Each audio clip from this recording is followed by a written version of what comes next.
we'll be supporting Denver. Lucy Montclair, oh big guy, yo everyone, how's it going today? Ignore the hair, it's brutal out here. I don't know what it is. Doesn't want to stick, doesn't want to stay.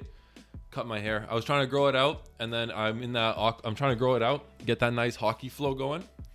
But the problem is that that's gonna bother me all stream, isn't it? Don't worry, I'll turn my head like this so you can't see. Matchy basketball enjoyer? No, not really. So watching from France, how is it going? Funny enough, I got engaged in France. So France is a beautiful country, beautiful country. I love the little cafes you guys got there. I will say though, the Louvre, I only been to Paris, so I don't know. I went to France, I went to Paris. The Louvre, I was so damn excited to go there, and top 5 most underwhelming experiences ever. It was just so crowded. It was such a like brutal it was just a lot of people. It was very crowded. I'm very claustrophobic. Zalion, the guy that says my name right, I'm instantly in love. Love you too, my friend. Jaden, oh yeah, Matchy basketball enjoyer. I don't really watch basketball that much. You know, I watched the Raptors championship run because I'm from Toronto, and I'm familiar with the game. Like, you know, if you gave me some money, I could shoot a 3. I could shoot a nice 3. Lucy Montclair watching from Brampton. Guys, shout out Lucy Montclair. My go. Remember how last stream I had the problems with the audio, not audio, the music, because it would always be like something.com every 5 fucking seconds. And so Lucy is a absolute goat. He made the background music for the stream. So hopefully it's got that Yu-Gi-Oh theme going, and it's a great. Yep, absolutely. Jose Jamie, what's good, bro? What's good with you? France and India, bottom 5 places OAT. Dude, these abbreviations, I'm too old. I know LOL. LOL growing up for me was lots of love. That's to give you a context of how old I am. But yeah, right now it's I'm a big hockey enjoyer, so rather than basketball, I'm a big NHL guy. Matchy's got the dog, and I'm ready to see what you cook up today. Oh, I appreciate that, man. I appreciate that. I don't know. We'll see what we cook up today.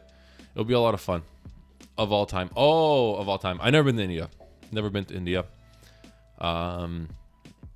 Indian street food scares me a lot. But I think the best places in India are pretty sick. I want to go. I just like traveling and shit. So India would be pretty sick. Big Jets lost last night. Thought they had it. Dude, Shifley's dad passed away. I was like, no way they lose this game. Rest in peace. But like I was like, dude, that's some fucking anime lore they got backing them, and they blew it. I didn't think they played too bad either. Aiden, yo, what's up? Lucy Montclair, you're a gem. You're a gem. Right? Huge emotional to fuel. Exactly, man. Exactly, Joe. Joe knows. I wish I could understand football, not gonna lie. Yeah, I love football too. Funny enough, I don't know if Connor's here. Another big Dortmund. I'm a big Dortmund fan, and Dortmund clutched up the Champions League 2 nights ago.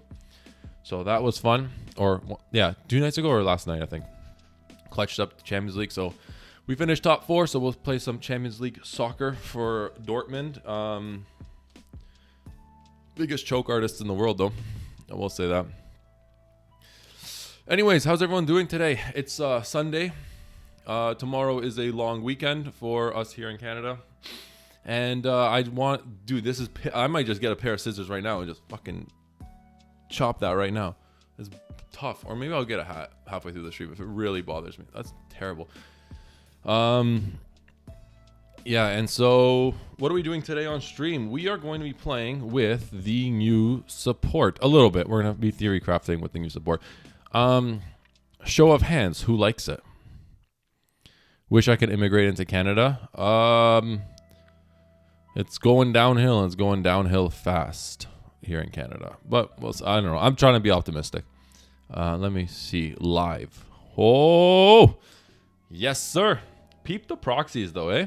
Before we start, I just want to give myself a little shout out. Look at these proxies. So I work at a print shop, and I was able to print on very close to the material that Konami uses for their proxies. So this feels like an exact, like a Yu-Gi-Oh card. And it's got the same gloss and everything. So, you know, it's very high quality proxies, which is really, really cool.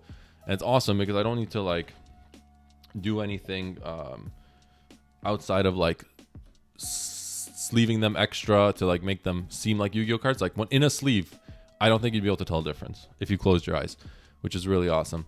I like the new support. Takes a little bit of crafting, but it changes the nature of the deck. Love to hear that. Love the new support. Aren't we like a year away from its release? Yes, but like Dark Magician and the game hasn't really changed all that much. So why not theorycraft for the future? The format, the format's pretty okay right now. It's not terrible. In the stream, I will go over what I'm playing right now. I was gonna make a video on it, but I don't know if like the problem with a video is if you keep making the same deck profile over and over again, it becomes very redundant, and I don't want to like release garbage content. So I tried to find room within a stream to kind of just update everyone with what I'm playing and how I'm playing it, stuff like that. But overall, it looks positive. When this support came out, though, a lot of people didn't like it, and I don't want to toot my own horn, but I was very thrilled with the support. I thought it was really solid, despite a lot of people really not liking it. And I think the reason for it is it doesn't help pure DM per se. So I love the new support with Primite. Only gripe is I found it expands the DM engine a lot to the point where I don't really need to get into my Primite stuff. Using Lordy Load to special summoning DM is annoying. Fair enough. Dina Dab, it's not solid. It's not solid, or it's solid. How am I supposed to read that? Waiting to see good Shining Sark stuff. Shining Sark is too linear right now. So there's some very interesting Shining Sark lines that we can go into. We could talk about them. I've been really trying this with Shining Sark and a pre-DM combo. I've been having fun. Love to hear that. But the thing is, by the time it's out, engine cards will get hit. I don't know what... I don't think these cards particularly break anything in DM, so I don't know if these cards... Excuse me. These cards, like, there's nothing... These cards don't make anything ban-worthy, which is interesting. Dark Magician Tactic. What's up, man? Hope everyone's having a good day. Mike, how's it going, brother? I hope you're good, man. I hope you're good. How's the shoulder? How's the shoulder, brother? Our cards being better in other decks, and that never happens. You know what? The point of the matter is, can I be honest with you? The fact that these cards are good enough to play in other decks means that they're good cards. Konami released good cards for us to use. Whether or not they're good in other decks, you know, it is what it is, man. It is what it is. What card was it? It was a few years ago. I'm not gonna be able to remember off the top of my head. Ah, shit. There was another archetype that was like really strong, and it used a weaker archetype's cards as like to facilitate all their plays, and it made it good. So like at the end of the day, sure, it makes, you know, Sinful Spoils better. It makes White Forest better. It makes Diabellstar better. It makes decks XYZ better. But you know what? The fact that our cards are being used in these other decks to make them better, to push their ceiling, I think is a positive. It means that Konami released good cards for us, and I don't think we should be upset about that. Let other decks use our cards, and it is what it is. Like, it's if other decks use our cards, then they're good cards, and I don't see any reason to be upset about something like that. Nah, that's not it. It's just a mini Turbo Dragoon for them because they do more shit with their level 6+ spell. And you know what? And that's okay. And I think that, I don't know. I'm not upset about something like that. I think, you know, we use other decks engines as well to make our decks better, so they could use our like the way that Yu-Gi-Oh works as a game is that it's not Magic the Gathering where you could have, or Pokemon where you have to play. There's really strict restrictions, and if you are upset about that, the fact that Yu-Gi-Oh doesn't have these restrictions, and it's very interesting to find different engines that kind of work together to create these beautiful decks and combos, then like I don't know if Yu-Gi-Oh's the game. That's, you know, it is what it is. And also, can I be honest with you? In theory, okay, so I know a lot of people are hating on the idea that these are very splashable. In my honest opinion, I don't think the best decks in the game are going to be using these cards. I like the best deck in the game. Let's say it's White Forest. Let's say everything gets banned and white. Like I don't think White Forest is going to be the best deck, but assuming that White Forest becomes the best deck in the game, and because they play Diabellstar and stuff, they have the ability to splash this engine in. Do you really think in your heart of hearts that White Forest is going to play the Gaze of Timaeus as a brick and clog an extra deck slot that's already relatively cloggy, or not cloggy, but a very tight extra deck with Demod and Dragoon? So you give up one main deck brick slot and 2 extra deck slots to facilitate a Dragoon line. Like the best decks in the game aren't going to be utilizing this. So yeah, it's splashable, but I don't think they're going to be used. It's not worth it for them. Yeah, exactly, Jane. It's not worth it for them. Mackinsaw, yo, what's up, man? Hope you're good. What's up with you, man? Hope you're fine. Diabellstar can't even fit 2 extra deck cards and another main. Exactly. Do you think there's more cards because there's no way this is it? It's not enough to make DM great. Dina Dap, do I think there's gonna be more cards? I don't think there's gonna be any more cards in the tri-pack. That being said, I think this is an introduction for new support that's going to come out in future core sets. I think the DM support, it's going to come out in waves. It's not going to be like a Blue Eye structure deck, or not everything's going to come out in this one pack. I think it's going to come in waves. And so that's how I think it's going to work. And if it doesn't come out in waves, you know, is what it is. We could be upset about it. At the end of the day, it's not a lot. But it makes our deck better.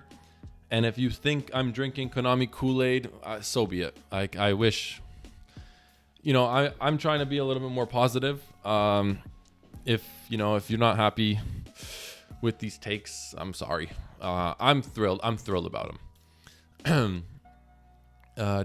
Great take, because this allows to get creative in how to make DM better. Exactly, Dark Magician Tactics. Additionally, I don't know because it's not that too much. Add in my White Forest deck. It can fit easily. It can fit easily, but the thing is like, does even though like theoretically the best deck, even if it can fit easily, is it worth playing it? That's my question. Is opening Gaze of Timaeus in the best deck like worth it at the chance of ending on an extra Dragoon on top of an already? If you're playing the best deck, it should be on top of already the best end board in the game, right? So it's like, I don't know if it's worth it. I don't know if it's worth it for the best decks to play it. It just embodies Yugi's Dark Magician in modern games and anime. He would do random shit, and then randomly a Dark Magician would be on the field. That's how you modernize it, by turning into any spellcaster. Like, I mean, yeah, I guess. Yeah. I'm trying to think of like a way. I'm trying to like separate the idea of DM and the anime. I try to think of DM as a modern deck, and it brings me to a few points that I'll get later on in the stream. I do want to talk about that concept and the idea of what is Dark Magician support, and we'll talk about it in the future. Anyways, so we can get started. This is not much, but you know, I finished X2 at locals. I got top 8 and I got 2 OTS packs, so we could just rip those open. And before we start our stream, Francis, yo, the matchy, yo, Francis, how are you doing, brother? Only reason I love DM is because of the anime. Me too, but it doesn't mean we can't make it better, or it doesn't mean we can't try to make it the best thing it can possibly be. But yeah, I love DM too, and it's why I think it's the reason why we all play DM right now. Like, I don't think we pick some mediocre strategy. If you're like playing Yu-Gi-Oh for the first time, I doubt that many people are picking DM as their first deck if they haven't watched the anime. One card combos. Hey, what's up, man? Love to see your input on DM. I'm a Master Duel enjoyer, but I looking to grab the tactical pack for TCG in a box set instead. But yeah, appreciate you supporting the channel. One card combos. Yeah, we'll see what we work with today. We'll figure it out. Yeah, we need a better main deck monster. Yeah, like a better main deck monster would be awesome. So where do I want to start? Because I have a lot of ideas. And I don't know where to begin. I guess we could talk about the idea of I love how the new support allows for so many new plays that could benefit much from the extra deck of DM monster. Yeah, me too. So before we go into some ideas I have with other engines, hear me out. Summoner Monk and Planet Pathfinder. Whoa. Please never repeat that ever again, Francis. I beg you. We need a Lubellion or something that recycles from Banish. That would be cool. Or we could utilize cards that already do that as well. But yeah, look, Lubellion would be nice. Or a fusion spell. Well, if Tamias could recycle from Banish, it'd be great. But, you know, can't be too big. Like, yes, okay, the cards can be better. The cards can be more archetype specific. At the end of the day, they make our deck a little better, which is nice. Okay, so I'll start with quickly going over my opinion on the cards. I've had a lot to think about what these cards offer for Dark Magician and the deck and everything that, you know, these kind of build on top of what we already have. A lot of people potentially might disagree and not like this segment. But if we look at pure Dark Magician in a vacuum, right? What we have is we have a lot of cards that have in some shape or form synergy and some things that have anti-synergy, which is very frustrating. And the reason why it's frustrating is it doesn't provide us with a direct line of play. Now, what this DM support offers is it offers a bunch of different avenues we wish to take with DM. So what I mean by that is essentially the idea of pure DM. We need to ask ourselves, what is pure DM? Or what does pure DM want to do? In retrospect, if you just look at these cards as not unbiasedly, what's the word I'm looking for? If you look at these cards in a vacuum, I'm kind of like losing my train of thought. If you look at these cards in a vacuum, the idea is to set up Dark Magical Circle and Eternal Soul, right? And Dark Magician. Now, top deck Mahad on turn 2 beat any dark monster for game. I agree that's a better main deck way to go. Magician's Rod is getting tired. Hold that thought, one card combos. Hold that thought. So, this is the idea of the Dark Magician Triangle. This is the idea of the Dark Magician deck. And it's to establish this and or summoning him, right? If you play any other variation of Dark Magician, whether it's you want to set up your bonds package, like the way to correctly build a Dark Magician deck, in my opinion, is you focus around one line of play. So some players revolve around the triangle. Some players revolve around summoning Red Eyes Dark Dragoon. Some players revolve around resolving bond between teacher and student, etc., etc., etc. And the way to facilitate this is through cards like Illusion of Chaos, Magician's Rod, Magician's Souls, cards like Soul Servant, and Secrets of Dark Magic, and other cards like that. Now, the problem I find with a lot of Dark Magician players, and when I look and I lurk in the Discord, or I find things online. The problem with a lot of Dark Magician players, I find, is that Dark Magician players read that card says Dark Magician and they try to shove it in the deck. And I'm not talking about cards like Thousand Knives. I'm not talking about cards like Rishav. How's it going, brother? I hope you're well, my guy. The first ever member of the channel. I appreciate you, my goat. So back to what I was saying. A lot of Dark Magician players, what they do is they see Dark Magician in this card text and they think, okay, is this card good enough to play in a deck? Yes, throw it in. No, don't throw it in. And what this causes is it causes a lot of conflicting ideas within a list. What I mean by that is if you have a deck that tries to resolve this bond package, what this does is it takes resources away from searching this or creating this. What I mean by that is if you're utilizing your deck to resolve this, it means you can't resolve this. And what that does is what happens when you open something like with this, with Eternal Soul and or Circle, right? But your deck revolves around trying to activate Dark Burning Magic. And the problem I find is that a lot of players say, well, if I open Circle and card X, then I go into Dark Magician Circle line. But if I open this card, then I go into the Dark Burning Magic line. Or if I open this card, then I go into the Dragoon line. That is not correct deck building. That isn't correct deck building. That's not...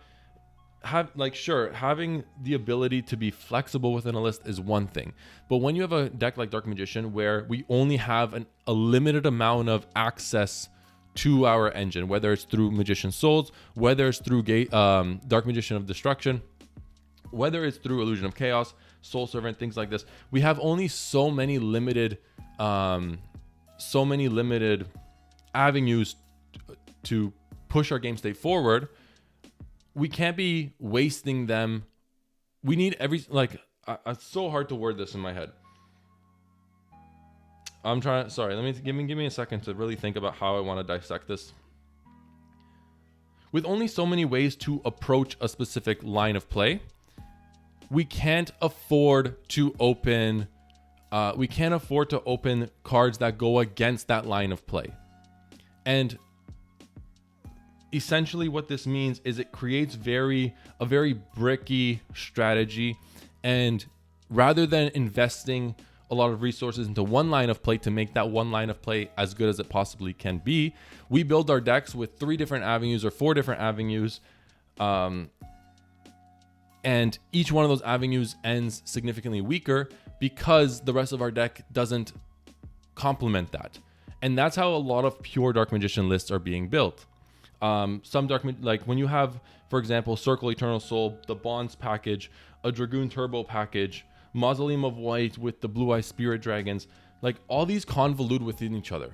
These like in theory, because they all have Dark Magician in its text, they should theoretically synergize, but they don't. I think Toy Box into Cartesia is still nice though. Draw 2. We'll talk about the Toy Box package. Go Kick Rocks. They want us to play Shining Stark.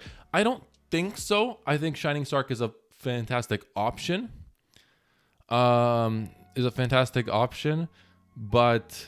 I think there's also other avenues to play, and I also think that these also have kind of anti-synergy with Shining Stark, and I'll explain why that is when I talk about the Shining Stark engine as well.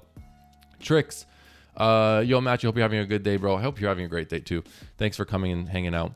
It's like if Blue Eyes, a player, would try to play both Chaos Ritual Blue Eyes and wanting to do the Blue Eyes White Synchros and a bunch of other... Exactly, Francis. You look... fucking bravo. Yes, exactly that. The new Blue Eye structure deck creates an avenue where everything functions to do one thing. You don't see Blue Eyes players doing Chaos Max Dragon OTKs while setting up Maiden and things like that. Francis, beautiful.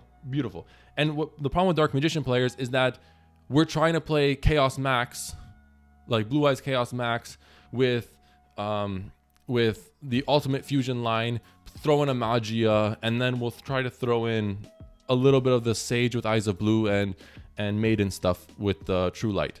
And like that's flawed deck building. And that's what a lot of pure Dark Magician players and a lot of, not even pure Dark Magician, a lot of Dark Magician players in general do. And so something to think about is, would you play Assault Synchron for the level 2 access? No, and I'll tell you why, because I have a different idea for how we can access synchro lines, and I'll get into that later. Hi, Matt. You don't suppose I've missed the eating of Berry Magician Girl? Oh, no comment. No comment. Is the Magistus engine viable? Maybe. What about the Primite engine? Daniel will be talking about that very shortly, because the Primite engine is going to transition from this conversation, and it's going to transition into other conversations as well. So when we're talking about pure Dark Magician within the new support, I think the idea of deck building is flawed amongst DM players. So what I want to encourage is, if you are playing pure DM, and I'm not saying it's a bad thing to play pure DM, but when you're playing pure DM, focus on one thing and build your deck for that one thing. What if you're trying to build Dark Magical Circle and Eternal Soul Vanish, even though I don't think it's fantastic, don't try to fit in a Bonds package as well.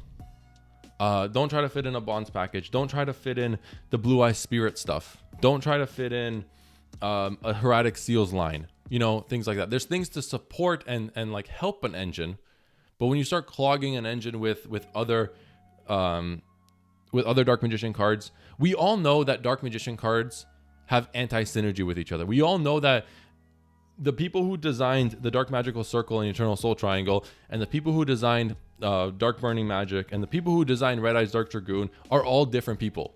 You know what I mean? Yes, it's all Konami, but you can't look me in the face and tell me that these designers are all the same. They're not. These cards were designed with different intentions in mind, so stop trying to fit them all together. I will say that the new support has given us more options in deck building, whether it's a pure hybrid deck, and that's exactly where I'm going. What this new support does is, a lot of people say, oh, this doesn't help pure DM. These cards don't help pure DM. These cards help other decks. I think those people are unfortunately wrong. They don't fix, I think they do help pure DM. They don't fix the problems that pure DM has. However, what they do is it allows pure DM to become a better deck. It gives now pure DM the resources to become a meta deck. And that's not to say that, and it's not saying that it gives DM a higher power ceiling, but it helps the ability for pure DM to be constructed like a meta archetype now. What does that mean? The best decks in the game now have 1-card starters. Cards that are 1 card, and it immediately facilitates a combo of their choice.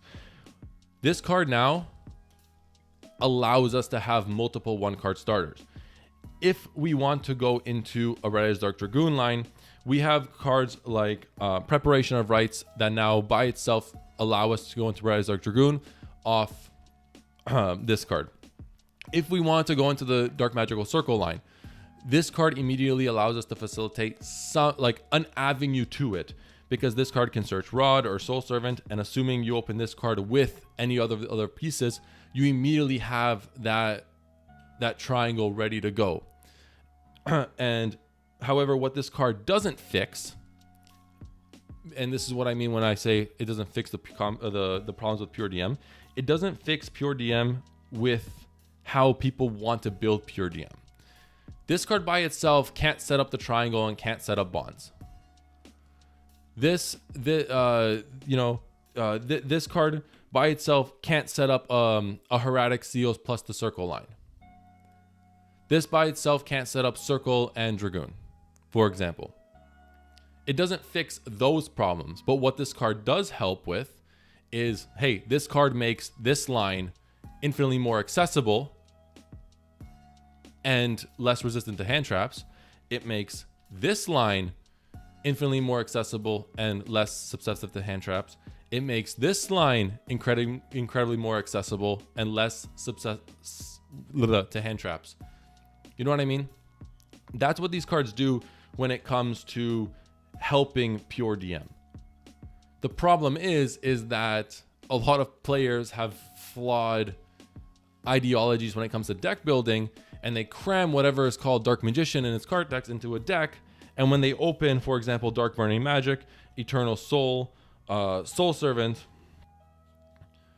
and a Timaeus, for example, with a hand trap, you know, and then they say they brick, well, it's flawed deck building because you literally have two different avenues of play you want to thin. You have three different avenues that the deck wants to take in your hand without the way to supplement them.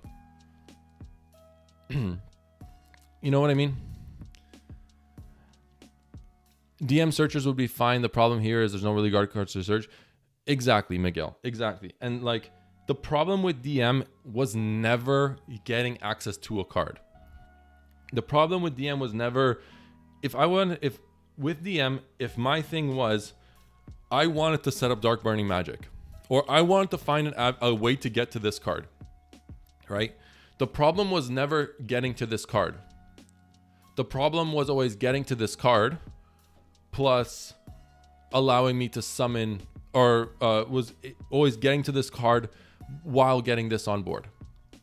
Or the problem was never, hey, I want to get to this, right? The problem was never, I want to get to this. The problem is, I want to get to this while having this in rotation and a way to insulate this, right? Also, love your comment. He mentioned me, Matchy the Go. Miguel, I appreciate you, man. Thank you so much for watching. Barry, best normal summon, though, no matter which way you want to. Aiden, stop this, man. You're going to make me tweak out, man. I'm going to end the stream.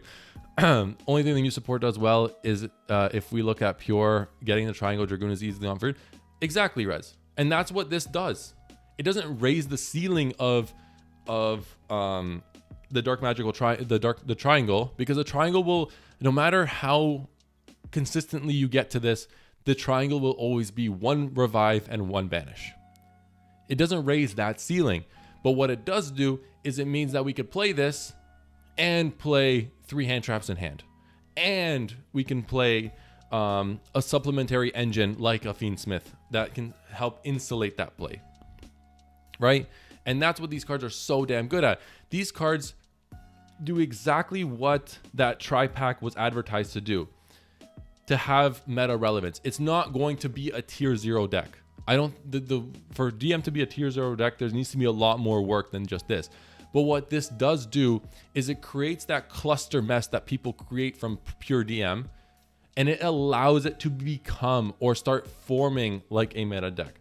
What does these cards do? These cards immediately eliminate the absolute need to open, for example, Souls and Rod and a Soul Servant. We no longer need to open this to facilitate all of our combos, right? We don't need to open Circle Eternal Soul with a Souls to facilitate our. We don't need to open this. We can open half of this and allow our combos to really do what we want to do, right? We no longer need to open this to facilitate Dark Burning Magic, right? Because now we can just open this and get into these two.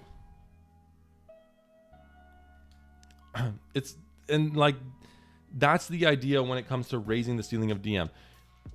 Because we no longer need to open this to facilitate our alliance, if we could just open a Magician's Souls with 4 hand traps, we can set up a Dark Burning Magic banish, Dark Burning Magic board wipe. You know what I mean? Obviously, it has to, like, you have to get very creative with your lines and things like that, but like, it's there. It's there. Yeah, so that's my rant with Dark Magician. Now, the one thing I do want to talk about is, what is Dark Magician support? Now, if you're in the Discord, I'm sure everyone is familiar with a brilliant mind by the name of Gohan. Gohan in the DM Discord, I've been talking to Gohan a lot. We have a pretty decent relationship outside of Yu-Gi-Oh! and he said something really, really beautiful. Can I get a Discord link? I can't give it to you right now, but I'm sure there's people in the chat who can. It'd be amazing if someone could just ping the Discord in the chat. That would be amazing. Ideally, they'd retrain Dark Magical Attack and Thousand Knives, Eternal Soul, so we could search something good. Like, that'd be really interesting too. Toy Box extends combo, but not consistent. But top share gives 3. Gohan the Go No Cap, real shit. Is Redefusion to Sandwich worth it? I will get into that very shortly because I will be talking about engines that facilitate this. Do you consider including the Dark Magician Girl of Shining Sarcophagus? We'll be talking about it. There's a lot I want to talk about. Torch, hi Matchy, how you doing, Torch? Hope you're doing well, my friend. Can I get a Discord link? Yeah, so like I said, if someone can ping the Discord link in the chat, that would be amazing. So Gohan said something that I think I'll put on my gravestone. What he said, we were talking about this. This is private and like off record, but I'm sure you won't mind me sharing. We were theory crafting with the new support, and we were talking about the idea of what does this support offer? Well, this support immediately makes cards like Magician's Souls, like Magician's Rod, like Soul Servant, for example, like Illusion of Chaos, immediately less valuable. Not in the sense that these cards are bad and like we don't want to play them anymore, because we can still play them. But what these cards allow us to do now, specifically this one, is it allows for a lot less weight to be put on these cards resolving. These are the best Dark Magician cards, the best Dark Magician support cards that we have available to us, alongside of probably Rise Dark Dragoon, but that's a different conversation. Because of the new support, these have immediately less weight to them, allowing us to essentially effectively rely on these significantly less, because this can now generate what all of these cards do by itself with less investment. Now, something that Gohan said, I'll quit beating around the bush, was, what is Dark Magician support? Is Magician's Rod Dark Magician support because it lists Dark Magician? And why do we play a card like Magician's Rod? Do we play a card like Magician's Rod because it's good for Dark Magician? Or because we like Magician's Rod? Because that's a difficult conversation a lot of people will have to have with themselves. Do we play Magician's Rod? Right? Do we play Magician's Rod because Magician's Rod is, by definition, Dark Magician support because it lists Dark Magician? Or do we play it because we like Magician's Rod? If you play it because you like Magician's Rod, then, unfortunately, your idea of what makes a good deck is flawed right then and then. We play Magician's Rod because Magician's Rod allows us to facilitate things that help Dark Magician progress its game state forward. We are playing a Dark Magician deck. We're not playing a Magician's Rod deck. We're playing things that allow Dark Magician to become the best it could possibly be. So, when it comes to concept, inherently, despite not saying Dark Magician in its card text, this card does more for Dark Magician than this card has ever done. Now, are you playing, if you're thinking about Dark Magician support, this one is theoretically Dark Magician support because it says Dark Magician as text, despite this one doing more for Dark Magician despite not saying Dark Magician as text. So why are we so fixated on the idea of playing pure? We're not playing pure because we like Thousand Knives. We're not playing pure because we like, maybe some people like Eternal Soul, but like we don't play pure because we like Dark Burning or Dark Magic Attack. We play pure because the pictures on the cards match each other. They inherently work with one another. But in context, what I'm trying to get at is these 3 cards for Dark Magician, these 3 cards, and these 3 cards are the exact same thing. These 3 cards are exactly the same thing. Do the exact same thing for Dark Magician. And however, because these cards list Dark Magician in its card text, it turns people off from playing this. And it upsets people from playing this. Despite these doing the exact same thing, but have different pictures. Do you not believe me? These 2 both require him on field to banish 1 card. These 2 both summon DM. Now, and both of these search their corresponding cards. Now, if you want to talk about power level between these, this one loses to everything. This one only loses to Effect Veiler and Imperm. These one only summons Dark Magician from hand and graveyard. This one summons DM from anywhere. This one only banishes it when Dark Magician hits the field. This one banishes when Dark Magician's on field and in hand and at any point in the game. You want to talk about recursion? We'll talk about recursion. When you activate a spell, this one tributes a spellcaster and adds itself back to hand. This card, every standby phase, for free, you get it back into your hand. This card gets nuked from the board. This card leaves the field and it nukes your board. This card leaves the field and nothing happens. Now, if I were to tell you, if all of these cards were blank, yes, only in your standby. I'll catch up with chat.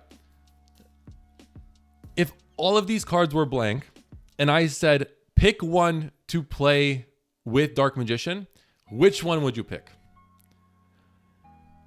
The purists, everyone in their right mind will pick these 3 because they are infinitely better and do the exact same thing as these. But because these have the pictures of Magician's Rod, the Circle, Eternal Soul, because these list Dark Magician in its text, people are so fixated on these cards that like the ideology of deck building is so flawed. And one more thing, on top of everything. This card requires other things, another card to supplement these 2. This card can do it by itself. If there was any proof, any further proof and evidence that you need that these 6 cards are identical for this card, for Dark Magician, then I'm not sure how else I need to like preach this from the mountaintops. I think it's right there. And I think that a lot of players, because of the pictures on the cards, because they have Dark Magician in its text, they immediately turn their brain off from the potential of making this card even remotely relevant. These cards don't make this card relevant, but these cards can. Also, Primite card is a lot sexier, let's be honest. Okay, now let me catch up with chat. You forgot the one side is mad expensive.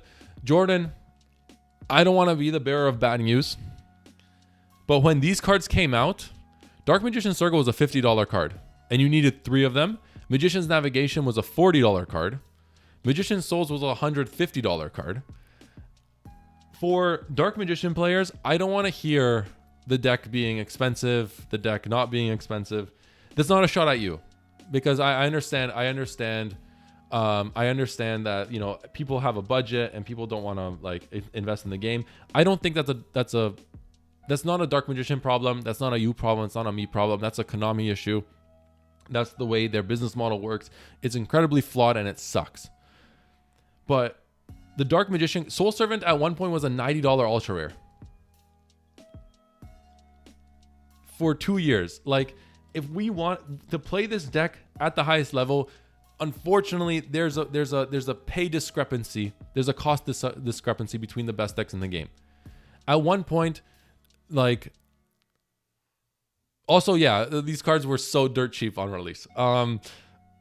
Magician Souls was unbelievably expensive, and it's like, I love for the game to be so inclusive. Unfortunately, Dark Magician just isn't that.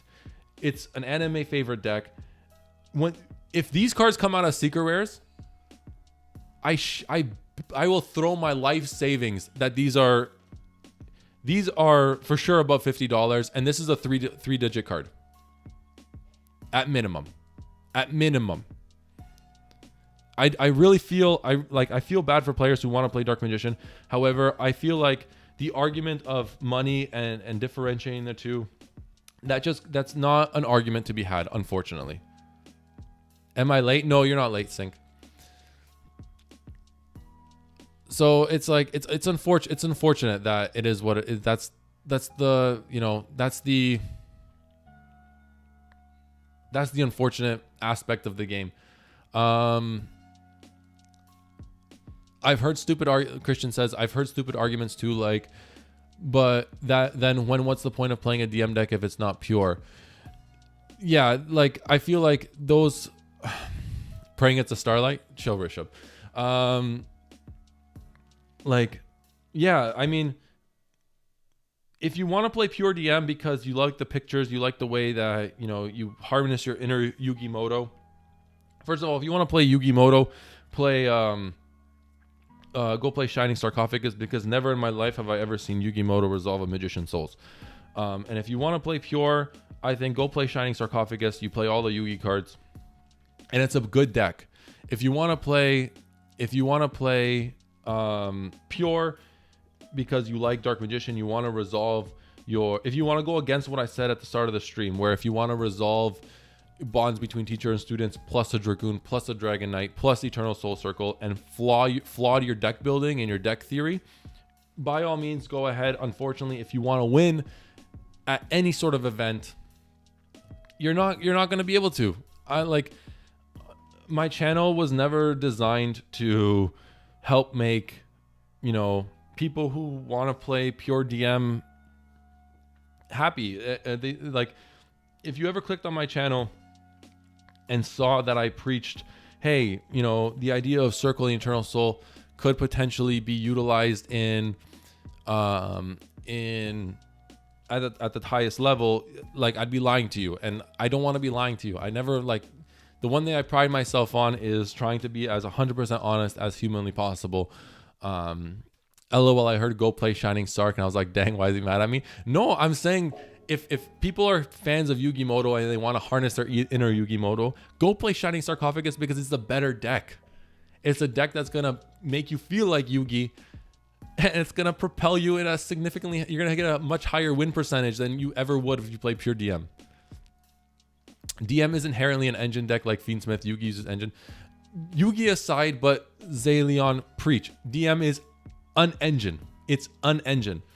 If you don't believe me, the best DM cards were used as engine pieces in the best decks in the game. Illusion of Chaos is used as an engine piece with Magician Souls in Pendulums. It was used in Spirals. Soul Servant is an engine in itself. It's a draw engine. Like, the only thing pure DM does to facilitate, like, pure DM at its core, what does a pure DM end board do? It's either a board wipe or it's one banish. I don't want to be that guy.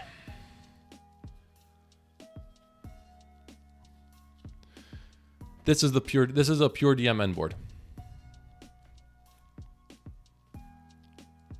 If you say I'm wrong, then I'm sorry.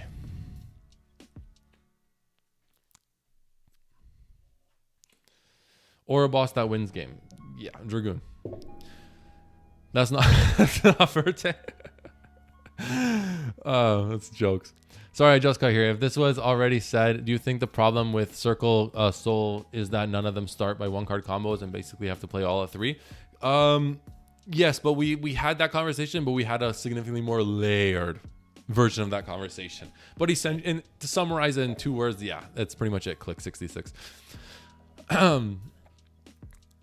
what he was saying. If we want to succeed, we got to accept the fact that DM is struggling. We all play because we love DM and we want to feel like a 10. But honestly, you have to be open minded. Look, Miguel, preach. If you want to play DM, play DM. What you can't do is you can't play pure DM expecting to have consistently good results. You want to go to locals and play pure DM? By all means, do it. One day you might get lucky, finish with an X1 record. Woohoo. I'm so damn proud of you. That is a huge accomplishment.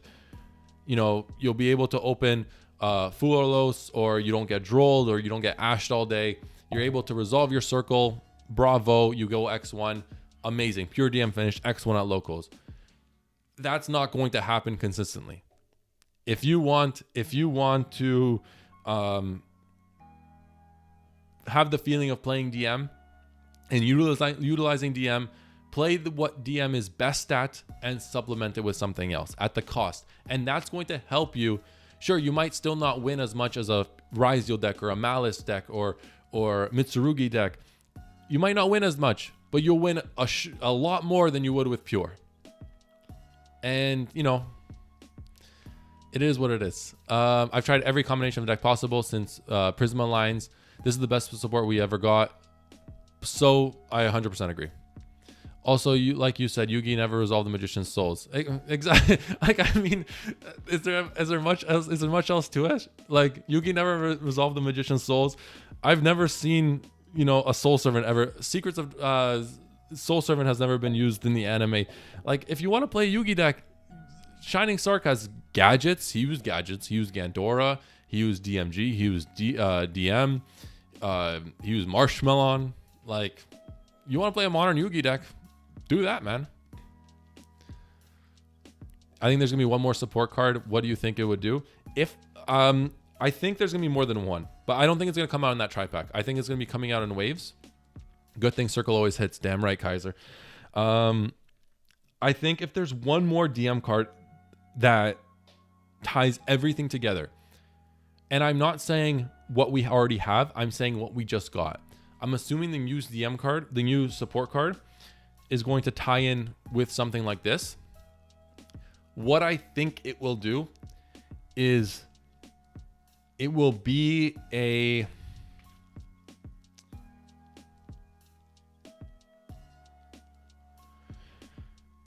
I think it'll be like a... I had it on the tip of my tongue.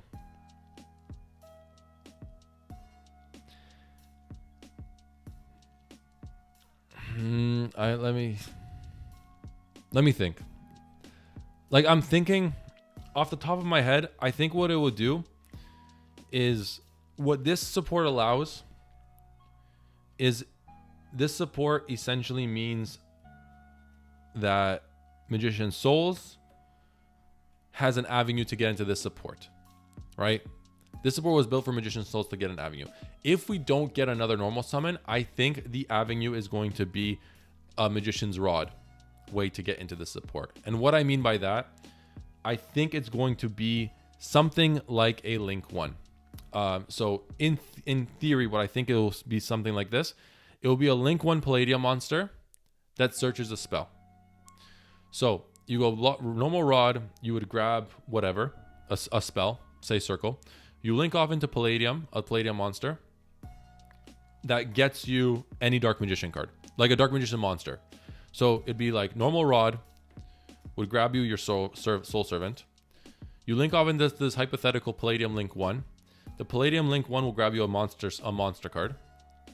And then what you can do is you can go Souls, summon DM, right? Now you immediately have a draw 2, and then the DM turns on the DMod engine. I think it'd be something like that. Like a Link 1 Palladium monster that searches any Dark Magician monster card. And what that allows us to do is like Rod will get this. It'll be like a 1 card. Rod gets you a spell, and Rod gets you a monster as well. Something like that. That's what I think. If there's one more card I want to tie this all together, is a way for Rod to be a good normal summon that can turn on the new cards and use whatever good cards we have available as well. Dark Magical Turbulence set 4. That'd be cool too.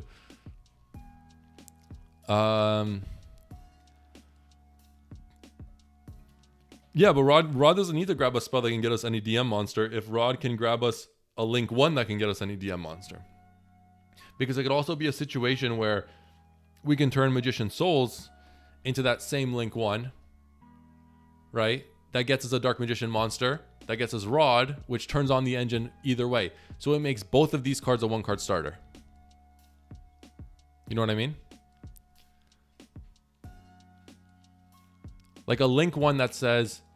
it can be made with a level 3 or lower monster that has Dark Magician in its text. So it can only be summoned by one of these two. And then it searches you any Dark Magician monster. So it means that this can get into this, and then this can get into this, and at any point both of these can get into this, which turns on this. It can turn on this. It turns on this, and it turns on this. Right? That's the idea. That's probably the one thing. That's probably the one thing I would like kindly ask for. However, I think this is fine for now. Imagine to make a fusion 1 for Rod, like D-Mod, but level 4 allows us to go in the... That'd be cool too.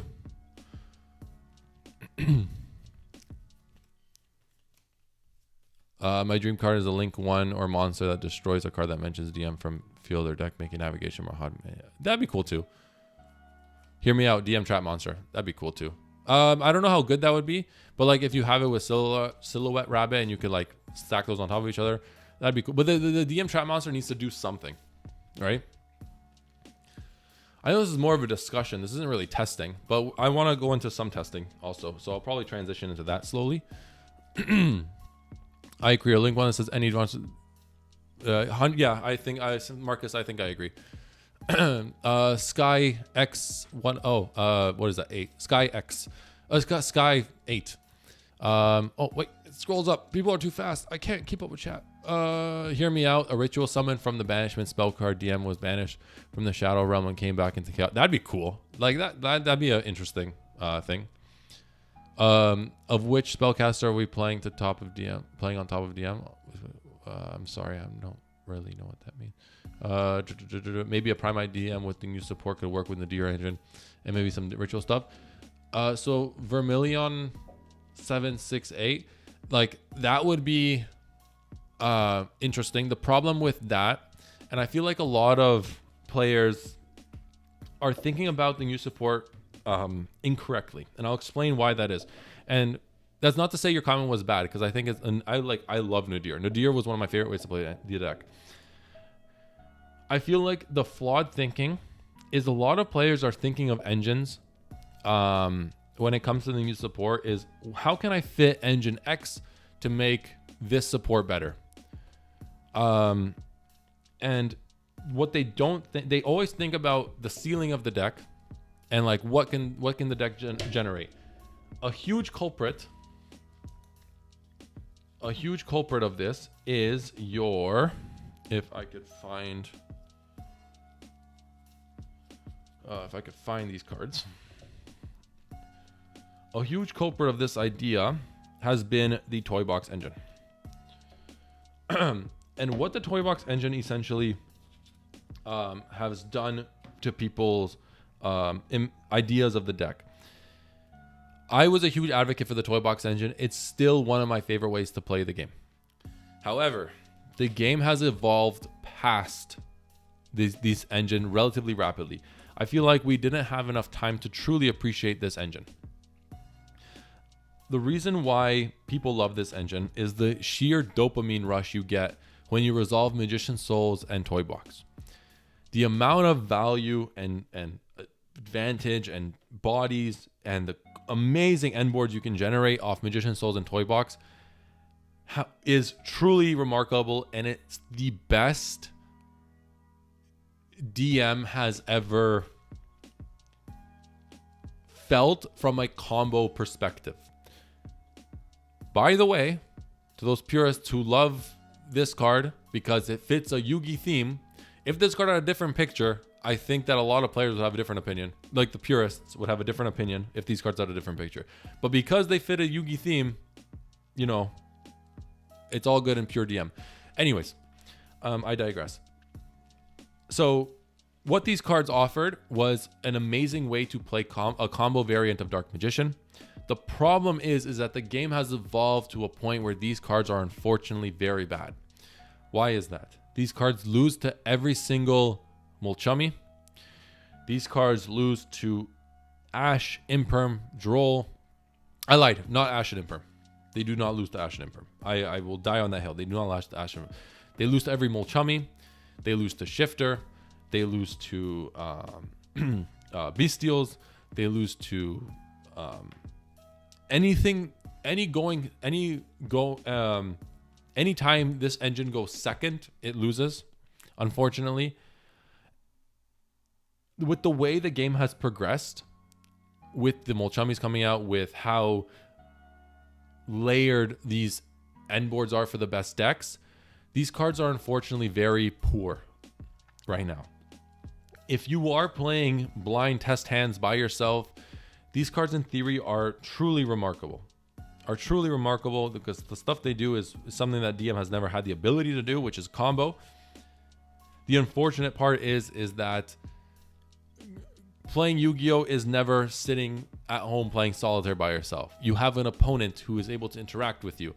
And the second that you interact with one of these cards, they lose any sort of value they usually have. Additionally, the problem with modern Yu-Gi-Oh! Is that these cards demand us to open one of Magician's Souls and Illusion of Chaos, which is all well and good, because 2-card combos I think are very good for the game. I think if the game moved away from 1-card combos and moved into 2-card combos, I think that would make the game a little more enjoyable for a lot of players. Because it means like hand traps are worse, and it means that like people play this hand traps, but that's a whole other discussion. I won't get into that conversation. And then, so these two with these, like, they generate amazing end boards and stuff, and it's a lot of fun to play. But the second you start focusing on this line, what it does is it makes these two significantly worse. It makes now Rod significantly worse. It makes other important engines that help you facilitate your Dark Magician plays significantly worse, at the cost of, you know, really cool combos. But like, then what's the point of playing your Magician's Rod? Or what's the point of playing a Tamias United Dragon? What's the point of playing Dark Magical Circle? If you're playing this, your entire strategy should revolve around this. And by that, I mean, like, you'd play three toy box, 3 toy tank, maybe 3 toy soldiers, 1 toy tank, and any way to just beeline into this so that you can constantly have this combo ongoing. The problem is a lot of players aren't building their decks like that. And when that's the situation at hand,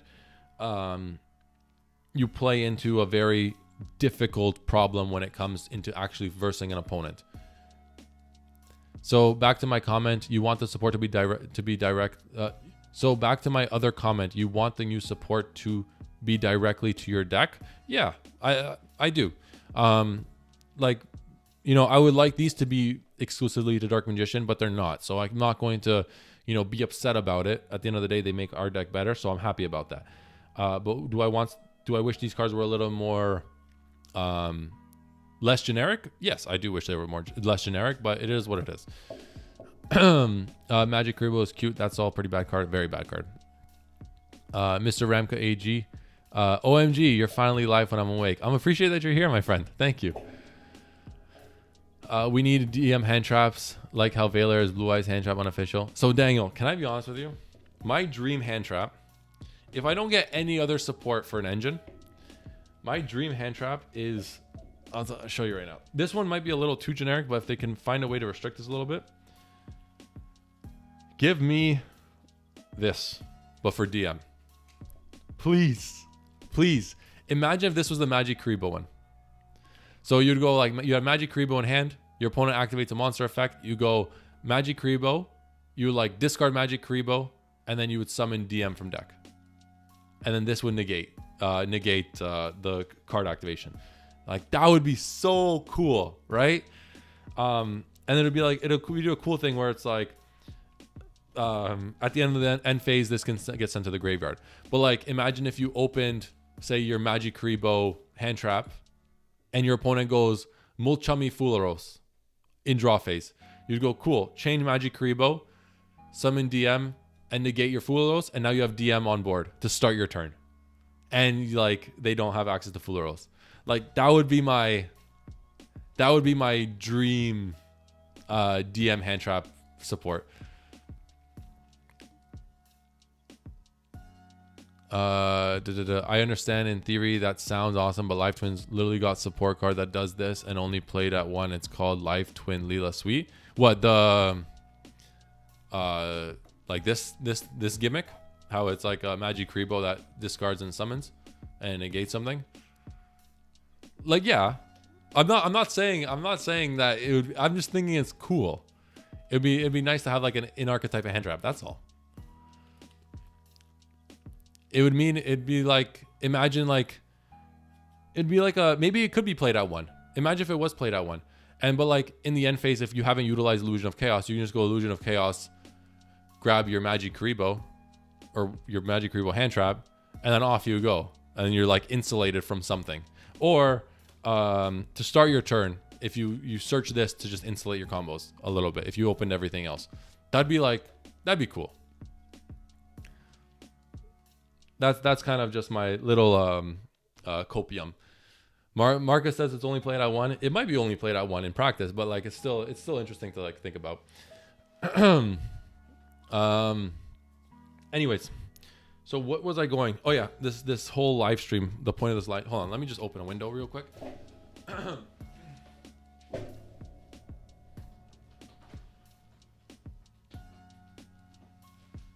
Ooh, it's hot. Ooh. Guys, these Stanley things, I don't want to be Stanley hasn't given me a single penny. Secret Santa though, when my Secret Santa got me this, I was pissed. I was like, fuck, what am I gonna do with this? Bro, game changer. Product placement. I wish it was product placement. I wish they'd pay me, but whatever. Or get me man's been cooking. Yeah, I know, man. I'm sweating. I'm actually sweating. Okay, so because it's Dark Magician testing, there are some things I want to talk about.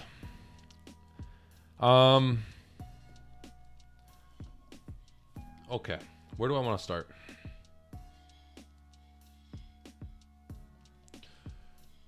This DM support is brought to you by ads Kappa. That's jokes. Where do I want to start?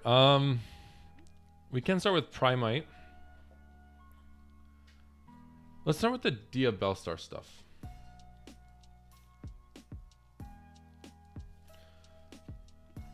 Can you send me a Chaos Angel? I've seen them. If I had two, Mike, I would send you. If I had three, I'd send you two. But I only own one, and unfortunately, it's not even mine. It's my brother's. But it's okay. So, the Azamina stuff.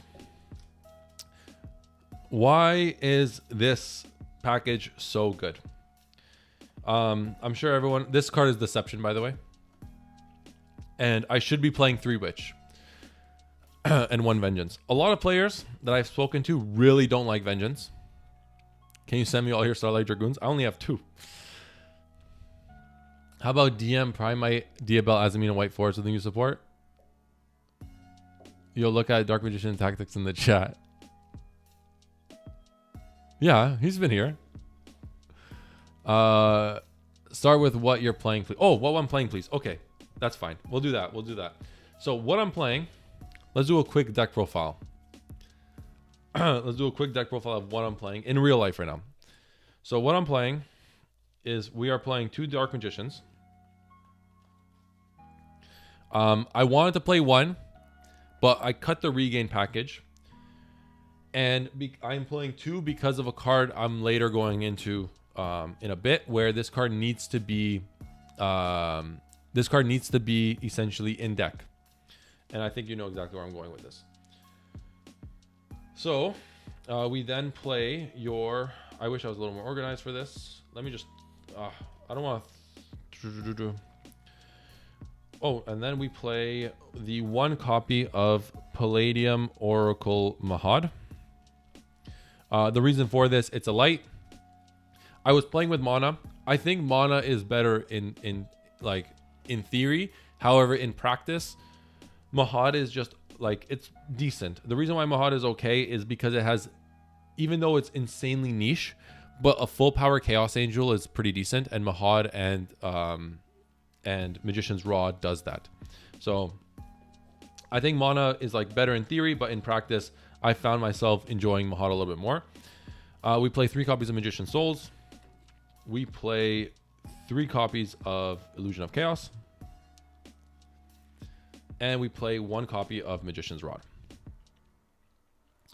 And then we play...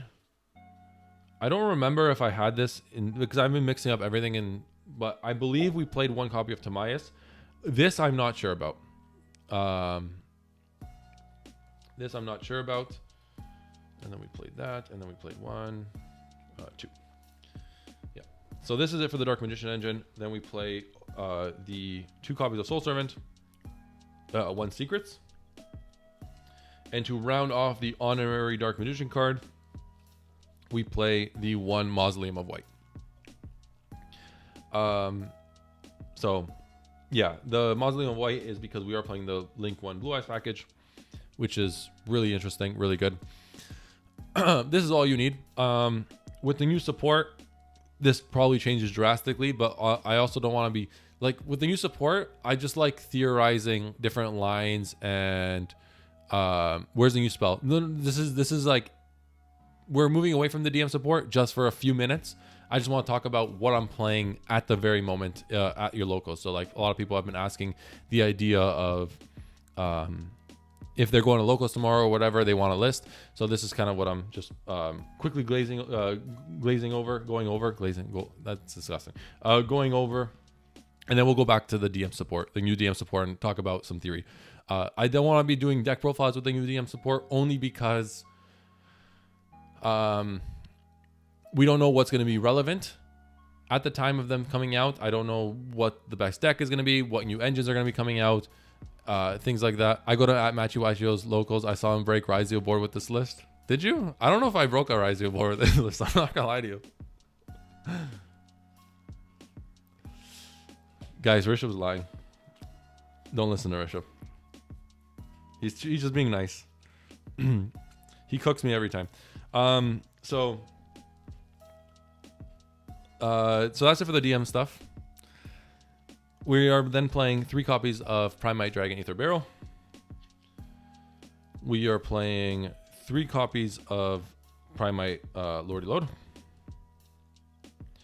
We are playing 1 copy of Roar and 1 copy of Droby.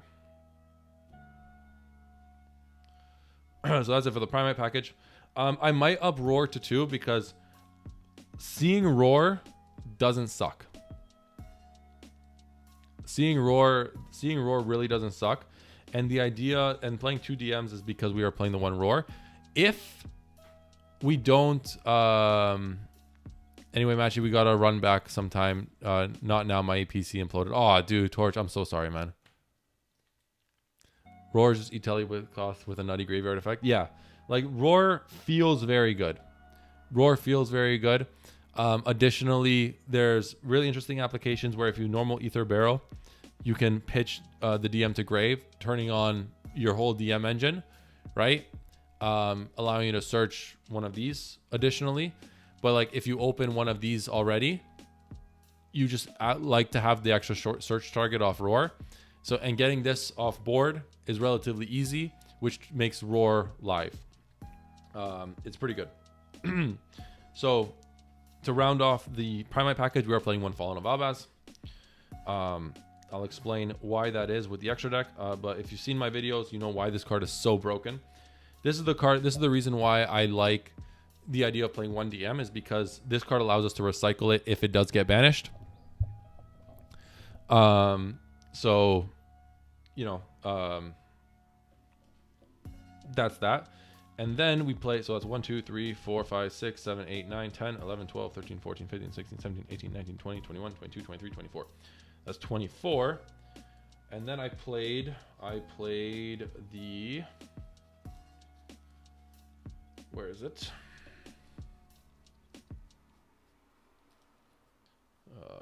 We played one mag. And I can't find it. Of course I can't. Why can't I find it?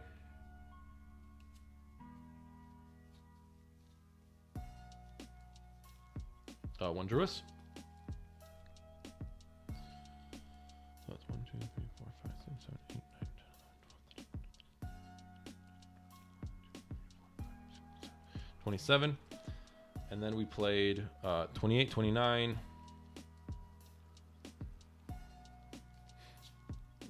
30, 31, 32, 33, 34, 35, 36, 37, 38, 39, 40. Oh, wait, no. And then Marcus and I were talking to just play 43. Yeah. That's what we did. If you want to play this card closer to 40, you just cut these two. But, like, if I'm good, like, I'd probably play this at 41 like this. And depending on exactly how I feel when I find a card I mixed up with, like, exactly. No, we're playing Ash. We're playing Ash. Thoughts on alternative arts, Matchy? I'll get into that in a second. We gotta get you. I know, man. I'm looking for the secret rares, man. I'm looking for the secret rares.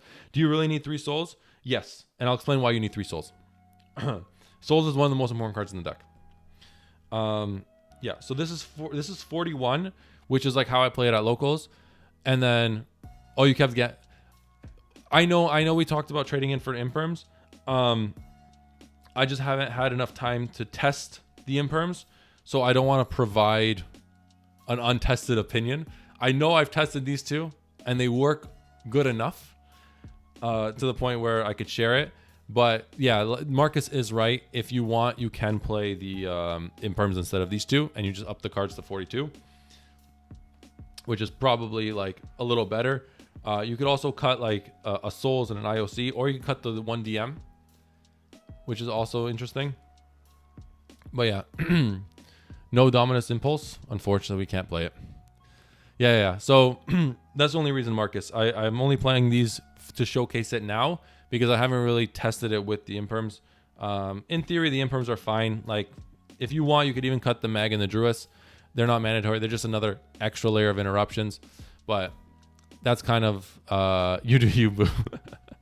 Yeah, so that's kind of what it is. And that's the list. Now for the extra deck, let's clean this up. We'll move these into here. This is all the DM engine. We'll put this here just to keep myself a little more organized. Do you think you'd also add the Fiendsmith combo? Potentially. Matchy, having Albaz in the deck always ends up on some war. Matchy, having an Albaz in a DM deck always ends on some war crime offense. Oh, dude, you have no idea. Aiden, no berry magician girl, man. no berry.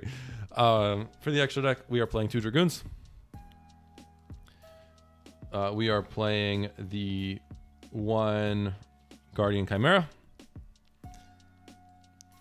We are playing the 1 Sanctifier, 1 Mirror Jade, 1 Albion, 1 Libellion. 1, 2, 3, 4, 5, 6, 7. We play the 1 Chaos Angel, 8. And then the 2 Blue Eyed Spirits, 9, 10, 11, 12, And I forget what I played additionally to this.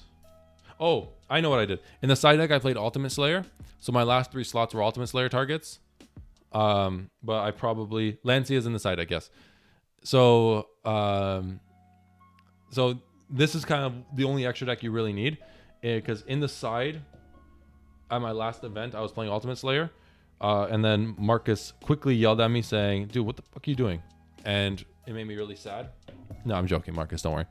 So I think here we would just play the SP, IP, and then, you know, anything else you want. You can probably play, just for the memes, we'll play the Dark Magicians. I don't know, I don't want to play the Dark Magicians. We could play something like Master of Chaos, because we could do very interesting lines with like Fallen of Albaz going to Lubelli on Albion, and we could summon Master of Chaos to revive like a Dragoon to recycle something, and then nuke the board that way. Like, that's interesting. That's probably what I would play. Something like this. No access code talker. No, I don't think you need it. This game this deck has more than enough win condition. OTK line as well, yeah. This deck has more than enough win conditions. You don't need access code talker. So that's kind of how I would play the deck. If you rewind, you can see the deck list, and then this is the extra deck. That's how I would play if I was going to an event tomorrow. Like it was mentioned earlier, I'd probably play Imperm over Gamma, but there are just some really interesting applications where even like in your draw phase, if your opponent, for example, starts their turn and goes Mulchamifulos, and you open Gamma, you have immediately 2 bodies that can generate you an IP and SP, right? Off the top, what's your 5 Dark Magician fusions? I'll tell you right now. Number 1, number 2, number 3, number 4, number 5. I'm joking. 1, 2, 3, and then it is the I don't know if I have them on me. 1, 2, 3. Yeah, I don't think I have it on me. Hold on.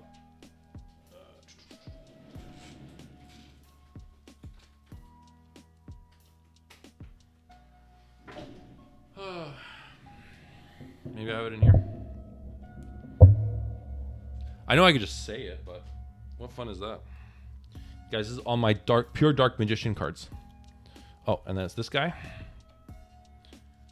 And then it's... Not because he's good. Not because he's good. I just think the art is like fucking wicked. Like, yeah.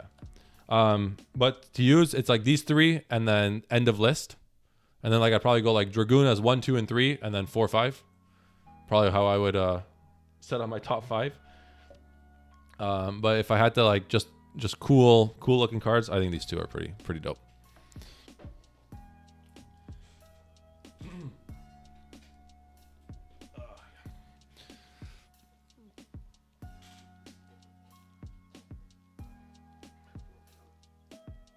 Okay, so let's go into some theory, shall we? Because we've been doing this long enough, and I have not shown you a single line yet. Is Chaos Max banned in TCG? No, it's not. So, with the new support, as you know, we can start off with the Primite cards.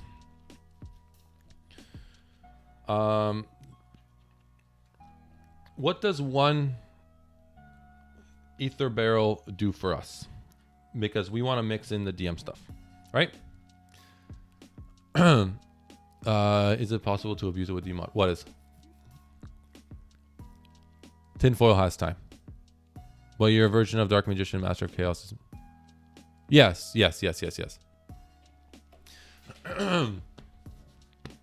If we could have in the extra deck 5 Dragoons, we would have. I don't know about that, because you probably don't ever go into 5 Dragoons. But so, if you watch my video, this is probably like the first line I've talked about. Where is all my stuff going? Like, I can't find any. Oh, it's here. This is the Primite engine. Okay. So it would start off with 1 Ether Barrel. We would go normal summon Ether Barrel. Ether Barrel searches us our Primite Lordy Load. Now, here's a decision where you have to make. Depending on what else is in your hand, assuming we have 4 blanks in hand, right? The decision is do we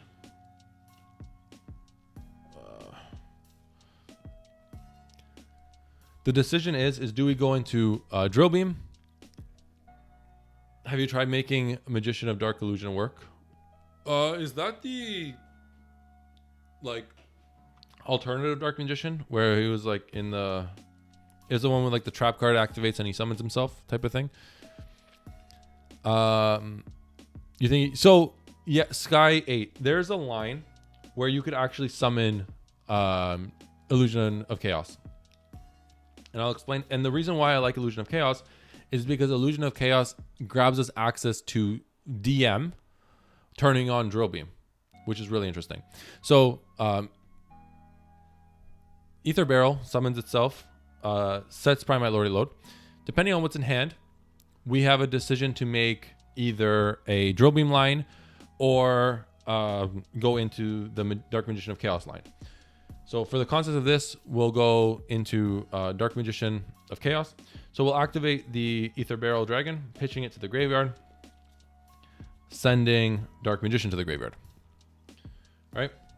We'll activate our Primite Lordy Load. Lordy Load will search us our Primite Roar.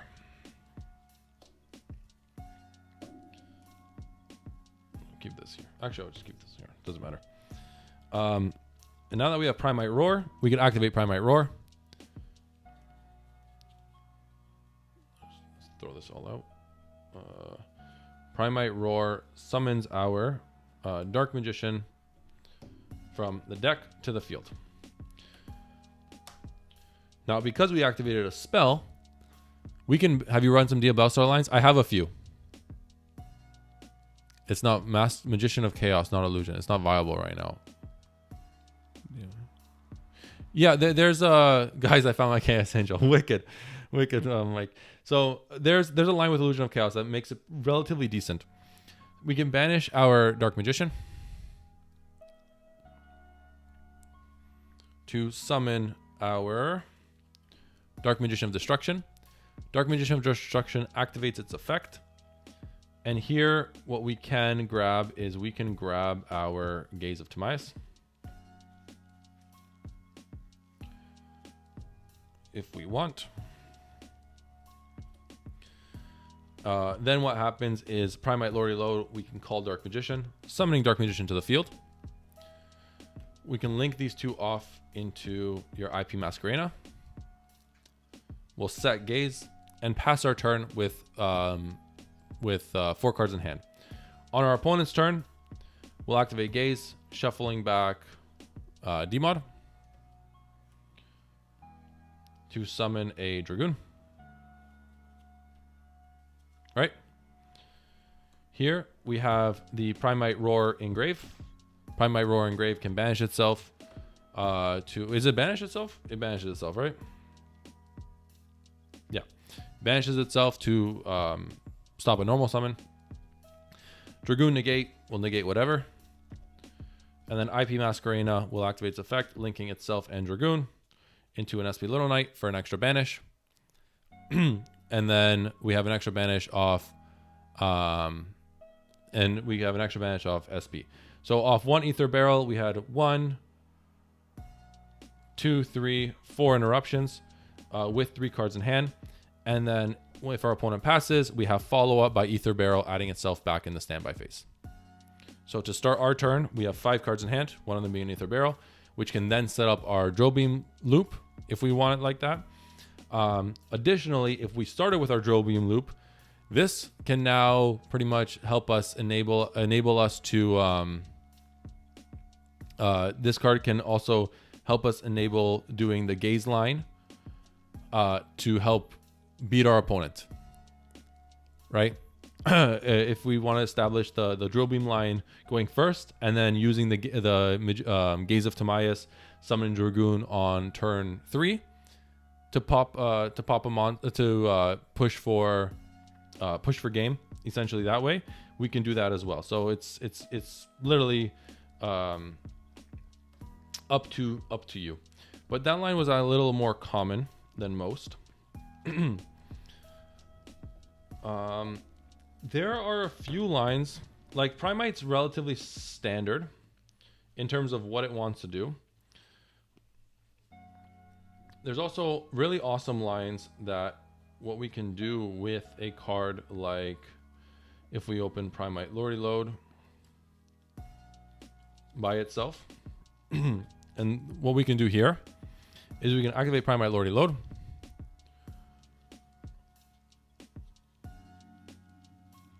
Wait, how did I do this?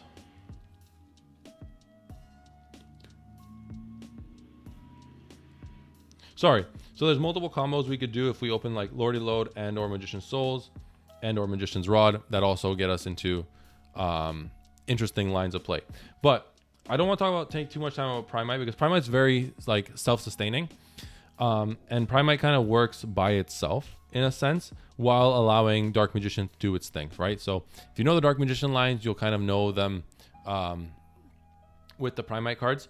What I want to showcase is I want to showcase a hilarious line with the Wanted stuff. So this is Deception, because I couldn't get my hands on a Deception, unfortunately. I thought I had one, but I didn't. And what these cards offer is a lot. So we should be playing 3 Witches and then 1 Vengeance. So let me just clean up the deck a little bit here. This can go. This can go probably. We need one of these.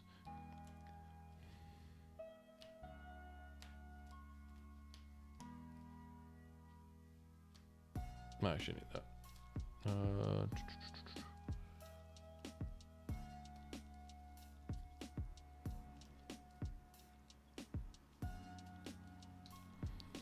I think that's okay.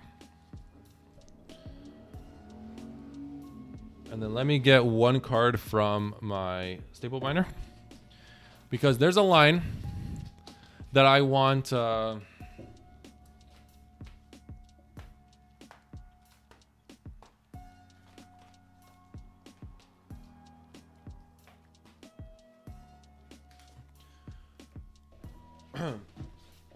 There's a line I want to talk about, and I want to share this because I haven't had too much time to think about, like, to really fix this line.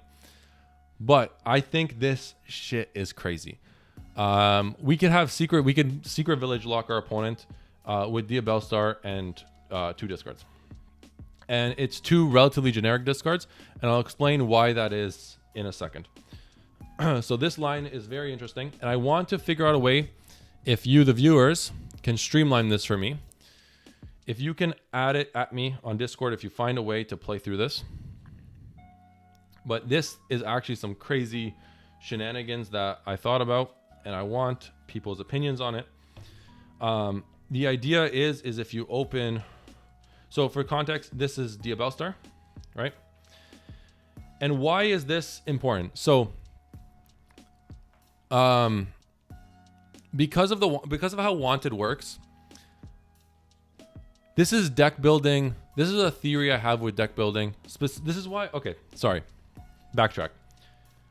The Primite stuff is fantastic right now. I think with how good the DM support is, we have a lot of different avenues to go into, right? You guys, TCG need to prepare against Dragon Tail and Yummy. Yeah, I agree. Lee H, I'm late, time to watch. Love to hear that, my friend. So, because of how recursive the Primite engine is and how interesting the Diabellstar engine is, it's forced a lot of people into thinking, or how generic the Diabellstar engine is with the new DM support and gaze and things like that. Blap, hello with you, my friend. Hope you're good.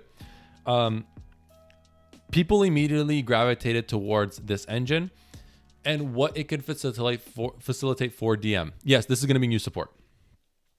So, the beautiful thing about this specifically is that this opens up 1,000,000 different avenues for us to go into. Let me explain. So what we'll do is, in this example, this is like the most basic bread and butter combo you can probably think of. We'll do this one too. So Diabellstar by itself, what does it offer DM? It offers DM access to the new support, being a generic spellcaster, and a card that discards cards. Now, this changes.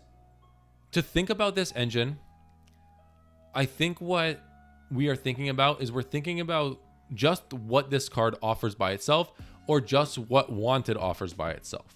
However, something that people haven't considered is playing an engine like this without Primite, because a lot of people are mixing Primite and Diabellstar together. And although I think it's okay, because I think the Primite engine is so strong and both of them can kind of work not in tandem with each other, but essentially they don't conflict. So if you have one, you play one. If you have the other, you play the other. If you open both, you can play both. Like there's no restrictions between the two.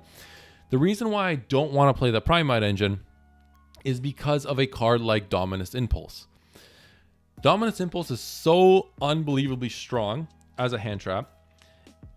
In addition to the Diabellstar engine being significantly smaller than the Primite engine, or what the Primite engine is going to be, because we have to account for cards like Primite Fusion, multiple copies, and that means that we have less searches, which means we probably have to play more drill beams to open them, or more copies of Roar. That engine becomes very, very large, very quick. The Diabellstar engine is so compact; they're all darks, and what it allows us to do is it allows us to play cards like Dominus Impulse, which is really strong, but also, because of how the engine works with discarding cards, we need to think about what amazing cards are there that can help be utilized when discarding. So I'm thinking of a card like the Black Goat Laughs, for example. I think the Black Goat Laughs is a fantastic card, because Diabellstar and Black Goat, if you open them together going second, immediately become a board breaker by themselves, right? Because Black Goat deals with a monster. It likes to be in the graveyard. I think it's fantastic. It's really so you want to use Dominus Impulse. Yes. I want to use Dominus Impulse. So like that's why I'm so gravitated towards the Diabellstar engine, and only the Diabellstar engine without mixing it with the Primite engine. And in doing so, I think we also open up avenues like playing the Black Goat Laughs, Dominus Impulse with an Imperm. So this combo might, like, I'll go over the basic combo right now and how it kind of opens up. And then I want to showcase an idea I have for a very raw idea that I want to streamline down the line. And I hope that you guys can help me with that down also. But for the combo, I want to start by Diabellstar. Pitching a card, Diabellstar will search us our Azamine, our Deception, right? We can activate Deception. Sorry, before we activate Deception, Diabellstar can banish itself, and we will summon our favoring new spellcaster, Magician, Dark Magician of Destruction. Sorry, I want my cool sleeves on the top. So we got a flex. Dark Magician of the Destruction will activate its effect. We'll grab our copy of Magician's Rod. We'll normal our Magician's Rod. Magician's Rod will activate its effect. Oh, yes, sorry. So you just activate Deception first, and then you can do that. You can normal summon Magician's Rod. Magician's Rod will search your copy of Gaze. Yeah, exactly that. We'll search our copy of Gaze. You can then activate Deception, tributing Magician's Rod. This will allow us to search our copy of, or set our copy of Hollow Azamina. We'll activate Hollow Azamina, revealing our Rusiliago. Sending Deception to the graveyard. Summoning Rusiliago. Rusiliago will activate its effect, grabbing us our Wanted. Right? And here, what we have is we can go into any link to. So a lot of people were saying play the Primite engine with this, right? Which you can. You can play the Primite engine because this goes into Moon, the Requiem, etc., etc., etc., which is awesome. However, there are a few things I have a problem with. One being, well, you can, but like the cool thing is I have ideas for another combo that demands us to play traps, and Impulse being such a broken trap, I like the idea of Impulse, right? So you can go into Fiendsmith combo here. Hey Mate, how's it going? You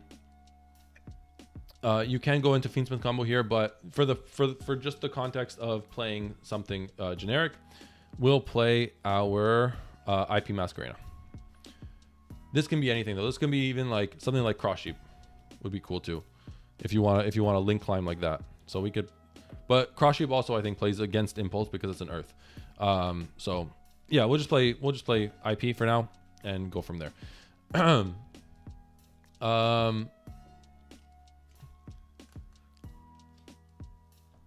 He searched raw. Diabellstar fits with Dark Magician aesthetic more than Primite. Aesthetic aside, but I agree. Then we can activate Hollow. Hollow adds itself back to hand by shuffling our Rusiliago. We can then go effective Hollow, right? Chain Wanted to search our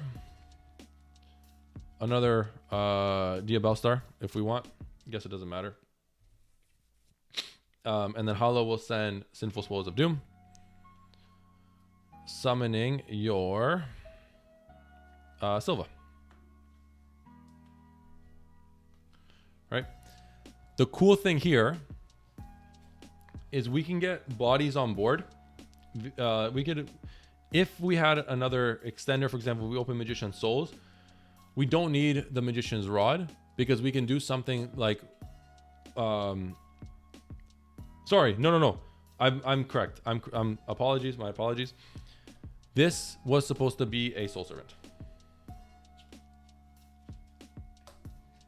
Apologies. I played it correct, but I just messed up the search. This will be a Soul Servant. I'll explain why, because you get an extra card in hand this way. So we have an Omni here. And now what we can do is we can go Wanted effect to banish. Targeting Hollow or Deception. We'll target Deception, I guess. Doesn't matter. Putting it to the bottom of the deck. We'll chain our Soul Servant. Soul Servant will stack our Gaze. And we'll draw one card. And then here, Soul Servant can banish itself. Because we have Dark Magician and Grave, we can draw one card.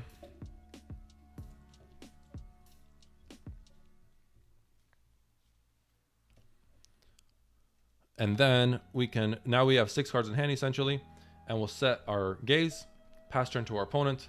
On our opponent's turn, we can Gaze, shuffle back Dark Magician of Destruction, or yeah, shuffle back Dark Magician of Destruction, summoning your Red Eyes Dark Dragoon.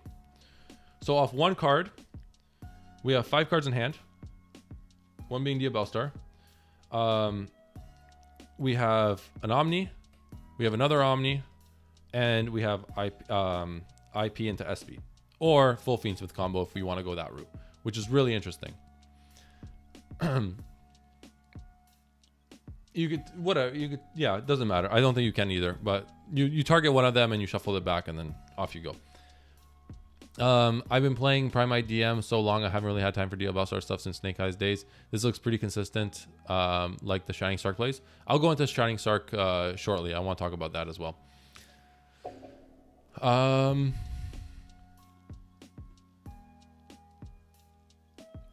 Sorry, I'm just catching up. Normal barrel set load, load add Primite Fusion, link barrel into Spirit and Mausoleum, send DM to Grave, Primite Fusion, shuffle barrel into Brazilius, use loading to, oh, you could do that. Oh yeah, you could do that too. That's pretty good. Yeah, it's pretty good. Tren Bao An, I can't pronounce it. I'm sorry.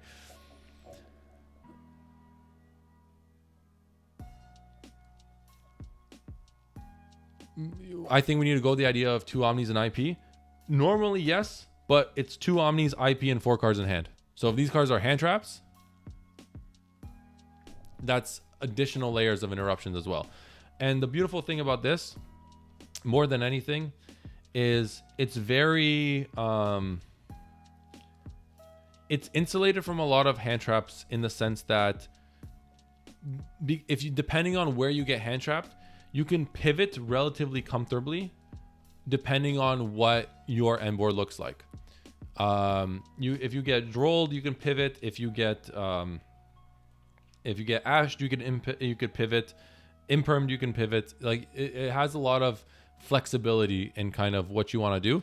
Additionally, the Diabellstar engine is interesting in the sense that if you open Diabellstar with any of the other Diabellstar cards, you can proceed through lines of play that way, pretty much allowing you to play through a bunch of shit if you get interrupted that way as well. And it's all off one card, exactly, right? So that's amazing. Now this is something truly obscure, and this, I want to play around with this combo quite a bit, but in theory,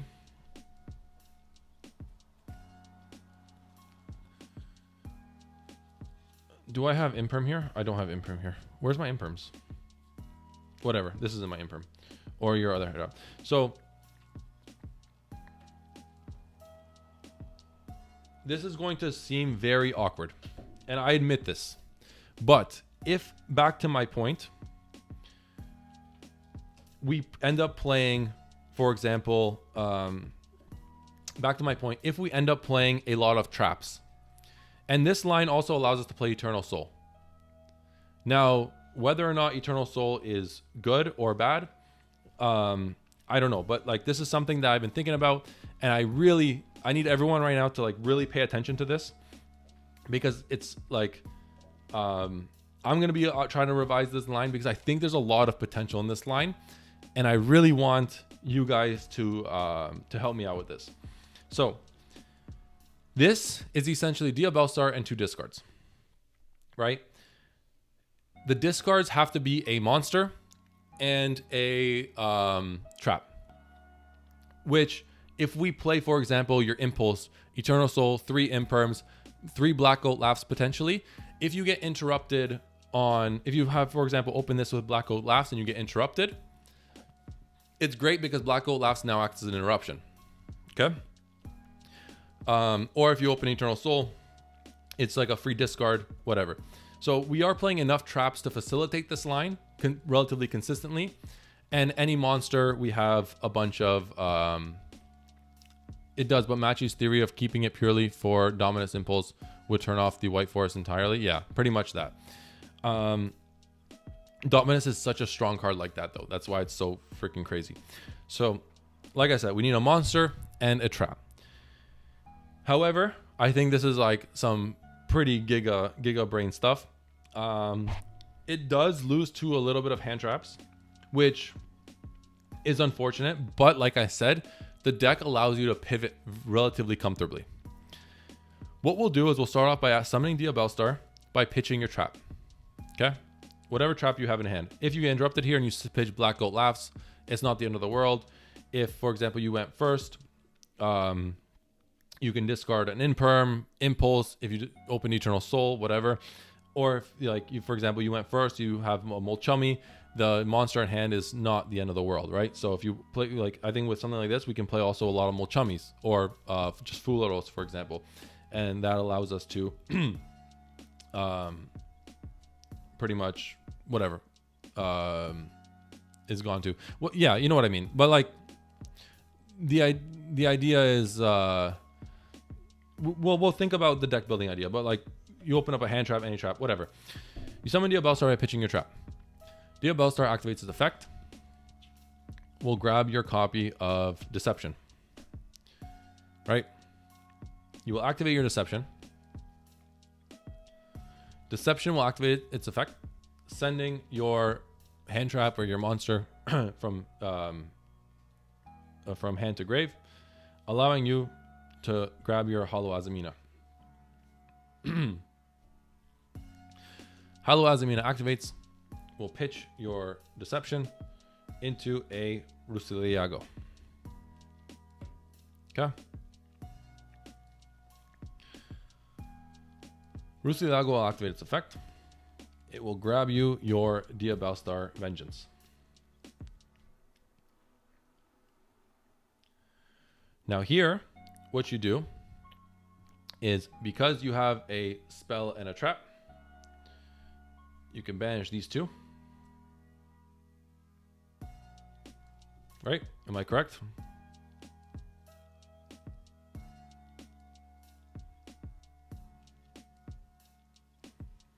So we'll special summon Diabellstar Vengeance. Diabellstar Vengeance will activate its effect.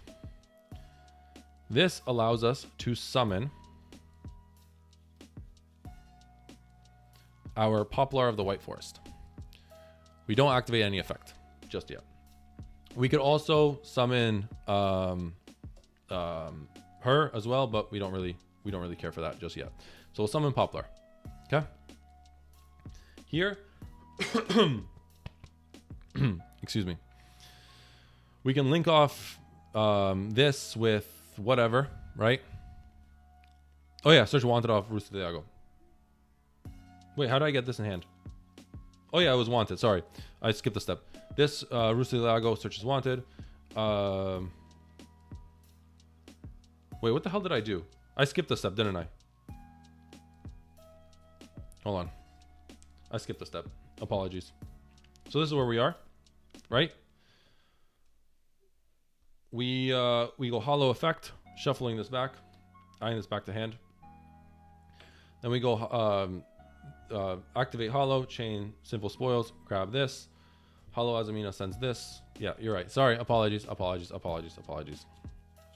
I skipped a bunch of steps, but it's okay. It's gonna end on the same thing.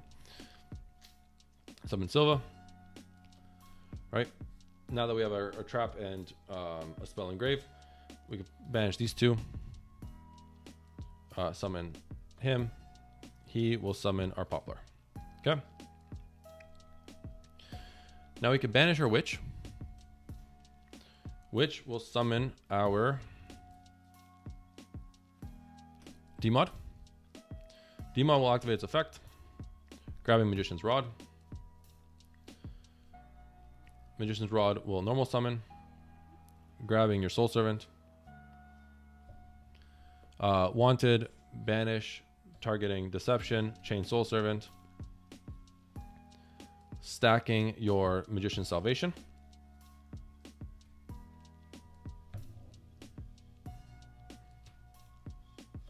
Drawing it, banish this, grab another card. And now you can go Salvation. If you have your Eternal Soul, you can set it. You don't need to play it. This is just a field spell that you can search off Rod, right? Or if you don't want to play Salvation, you can play the Blue Eyes Link 1 and grab Mausoleum that way. That's also a line, but you can't really search it off Rod. So this could be something else actually. For the purpose of this, we'll go as generic without the Blue Eyes Link ones. So we'll activate our Salvation. We can then synchro Poplar and Rod into Ancient Fairy Dragon. Ancient Fairy Dragon can pitch this to summon this. And now if we have like an extender or something, we can like, you know, Seekers of Dark Magic. We have a dragon and Demod to go into Dragoon, whatever the case is. But that's kind of the line. Vengeance needs to pop an opponent's card to summon a synchro card? Does it? Don't tell me that. I'll be so sad if it does. Did I read this card incorrectly? Oh, Jan. Jams. Why'd you do this to me? Oh, it is a comma. Oh, that's some bullshit. Oh, that's annoying. Well, there goes that line. There goes that line. That's annoying. You miss a comma and you embarrass yourself on stream. Still interesting line though, all things considered.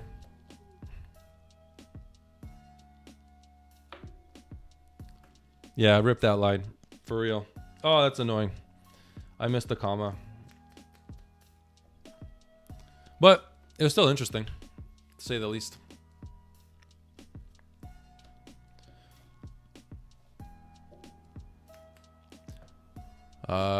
Vengeance always uses the last resort now as a combo. Yeah. I understand that. But I think there's something there. Like, who knows?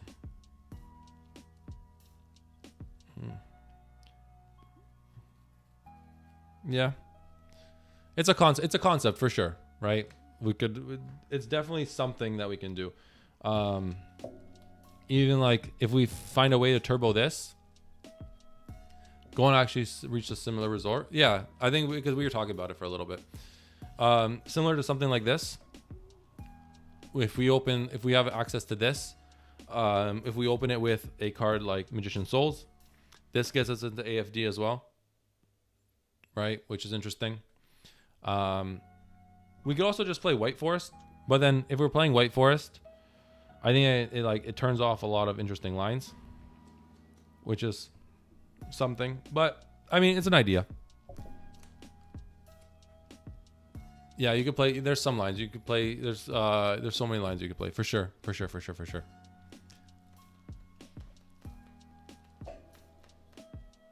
Can you showcasing Summoning Illusion of Chaos line? Yeah, I need to remember what it was. Unfortunately, I don't have my notebook on me. What was the line for Illusion of Chaos? I think it was like Lord, and Rod.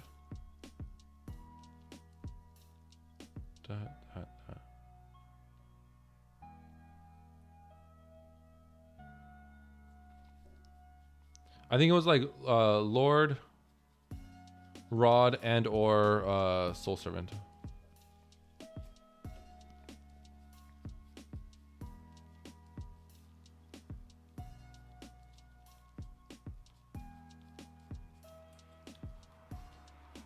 Let me clean this up.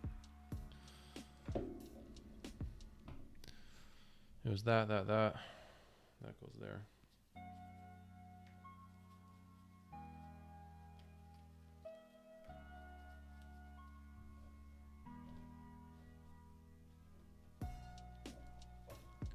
Gotta go. It's been interesting as always. Appreciate you, Mac. Thank you.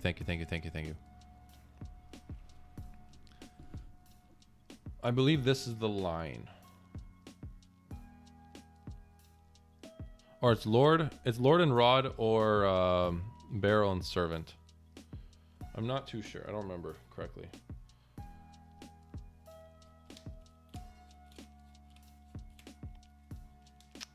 Damn. Shoot. I wish I had it. 1 second. Let me see if I still have it available. I'll have to look through my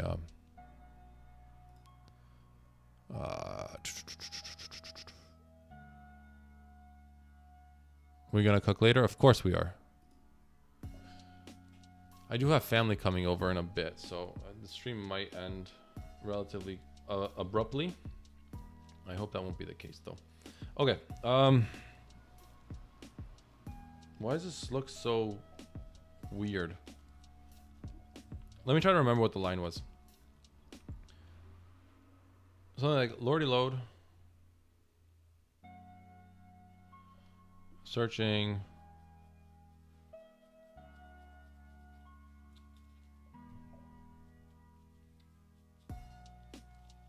Roar.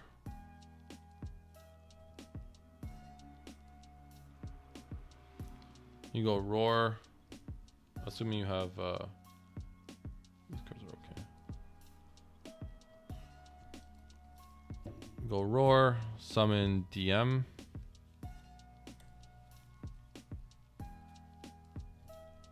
And then you go, hold on. I'm trying to remember this. I think you banish your DM. You summon Mod. Mod effect grabs you IOC. Then you go IOC.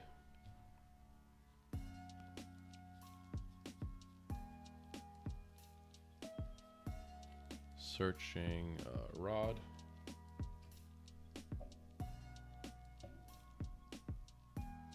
No, you search souls. Yeah, you search souls. No, you search rod. Actually, you can do this with one card. Yeah, you can do this with one card. So that was off just Lordy Load, right? We go Lordy Load, Roar, summon DM banish, special him. He goes effect. You grab Illusion of Chaos effect. Grab your rod. You'll put back random card from your hand to the deck. Then you go normal rod effect. Grab secrets. And then you can go secrets. Wait, but you need a DM in hand. Oh no, yeah, so you do need Soul Servant. You do need to open Soul Servant, unfortunately. Because Soul Servant will stack your souls. Oh no, you don't need Soul Servant. I'm an idiot. Yeah, you summon him. Right, and then Lordy Low will activate its effect. Summoning your second DM. Then you link Rod off into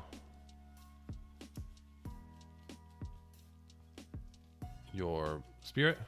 You link off DM into Imduck. Then you link these two off into Seals. Yeah, that's the line. One card.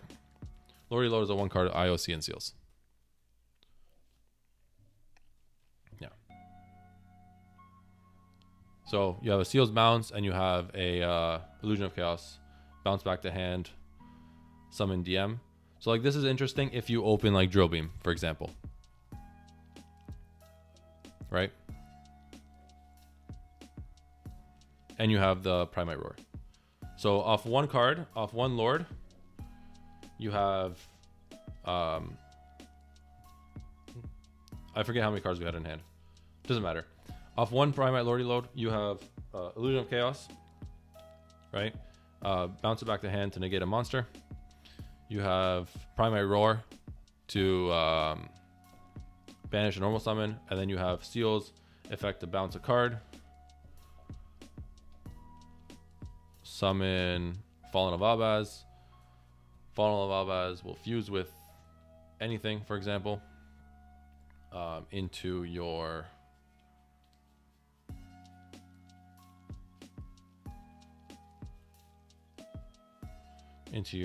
Albion or Lubellion. Then Albion Lubellion will either fuse into your Sanctifier and or Dragoon and or Mirror Jade. So, and then what, depending on what you have of these, right? If you go into Sanctifier, you just Blue Eyes Spirit lock them. If you go into Dragoon, you just have a Dragoon. And if you go into Mirror Jade, you have a Mirror Jade. Simple as that. So, that's interesting. And that's all off Lordy Load. So you have one interruption, two interruptions, three interruptions, and then four interruptions. Four interruptions off one card, which is pretty interesting.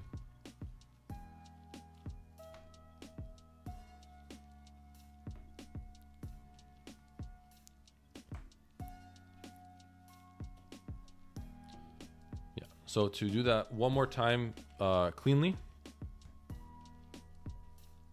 it was... Let me just put this back. One card with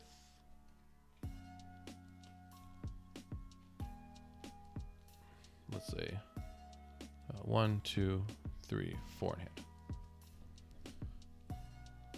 Yeah. So one more time, a little cleaner. Sorry for that. It was like very choppy, but I want to just remember that line. So you go Lordy Load. Lordy Load will grab you a Roar. You activate Roar, summon DM, banish DM, grab summon your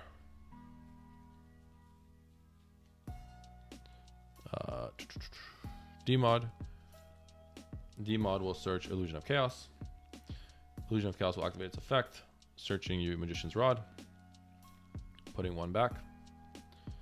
You will normal summon Magician's Rod. Magician's Rod will search you your Secrets of Dark Magic. You then go Secrets of Dark Magic, fusing away DMod into IOC. Loriola will activate its effect, summoning DM. You will link off Rod into Spirit. If you want deck thin, if you want to get an extra card, you can just go Spirit into Mausoleum. Sure, doesn't matter. If you want to get an extra card in hand for a discard, you link this off into Imduck. Link those two off into Seals. So I have one Primite Loriola. We have 4 cards in hand and pretty layered interruptions, which is pretty awesome. And we utilize Illusion of Chaos, which is like, we never utilize Illusion of Chaos. I know I'm super late, but Magician of Dark Illusion, basically the hand trap of DM, becomes DM while on the field. In retrospect, we can play a DM deck without actual OG Dark Magician. Sorry, Primite. Yeah, well, I mean, one card combo. Something I want to talk about is Gohan and I were theory crafting. He's the mastermind behind the list, but we were theory crafting a DM list, but it wasn't a DM list. Like, it was a DM list by the extra deck. The entire main deck was Fiendsmith, Diabellstar, hand traps, and the only DM cards you played were 1 Roar and 1 Magician's Rod. And the interesting thing about a list like that was literally like, you still utilized cards like Dragoon, you utilized cards like Master of Chaos, which was incredible.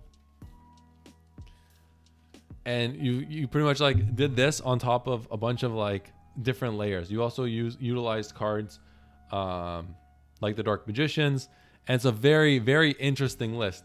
The entire extra deck was pretty much just DM cards, but the entire main deck was Diabellstar Fiendsmith, and it works so much better than we ever could have anticipated.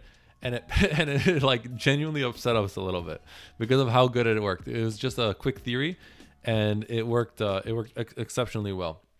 So that's that. I got hit by a chair character limit earlier. What do you think about a line a barrel can end on with 1 seal, 1 IP, 1 Dragoon negate with the new Primite fusion? Yeah. I did read that one earlier before, but yeah, it was pretty cool. It's pretty cool. DM is just support for other decks. Dude, every deck is Fiendsmith. There's no pure Fiendsmith players. You know, I wonder if like Fiendsmith fandom is like complaining that Fiendsmith is splashable in other engines. It is what it is. It's how Yu-Gi-Oh works as an ecosystem, right? Every deck has an engine.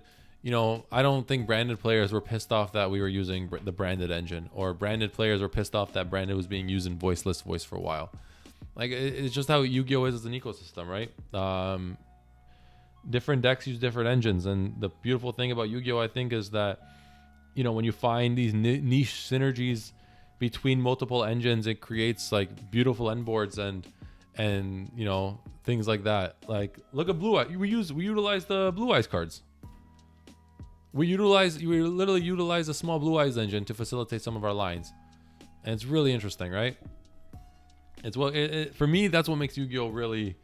It separates Yu-Gi-Oh from a lot of other card games.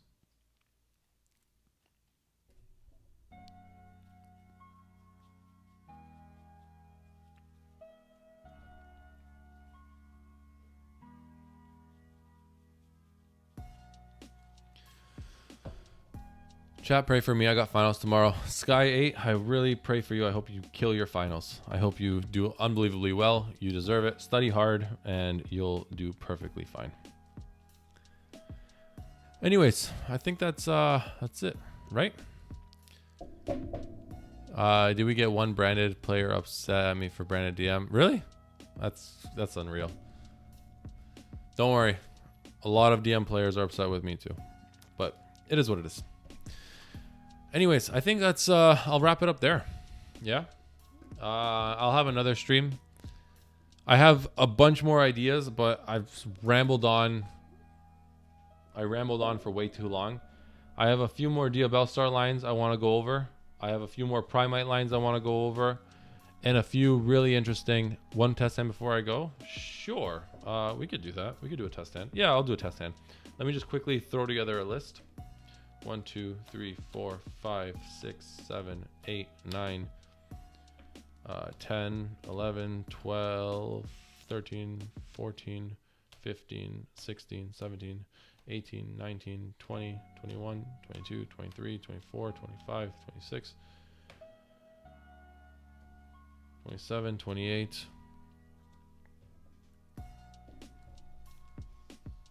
And then I would play 29, 30, 31, 32, 33, 34, 35, 36, 37, 38, 39.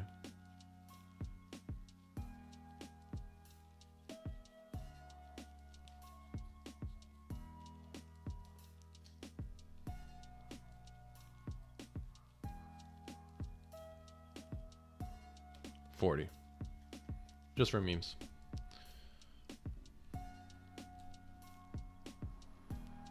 This is just Primite. We'll do a Primite test hand. Why not?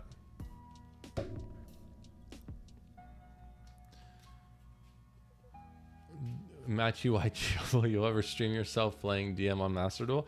Dude, I don't have enough gems for Master Duel. Can't afford that. Can barely afford my cards in real life. I'm borrowing every card I own. I lied, not every card. Just the Primite engine right now. And potentially your Deceptions, Rishabh. Oh, I said I was going to talk about Shining. Yes. I'll quickly go over that after this test hand. Because there are a few thoughts I have for Shining as well. I also have some combos for Shining as well. I have some combos for Shining Sark as well that I want to get into, but there's so many like layers to this. All right, so how are we going to play this out? Roar and Magician Souls. So what we can do here, I'll probably start off with Primite Roar, summoning DM.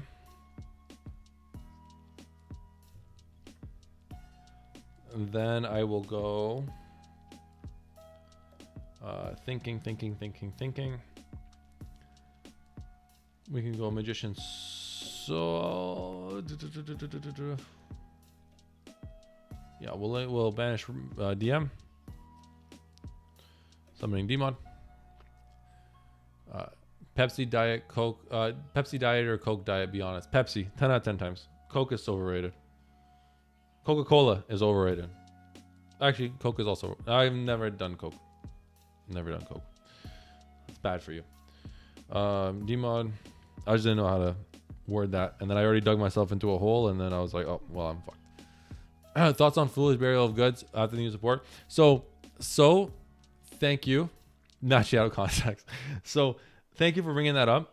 That Diabellstar line where I was trying to make Village, I was pitching that idea to Gohan, a friend of mine, and he's pretty much like, don't clip that. Don't clip that.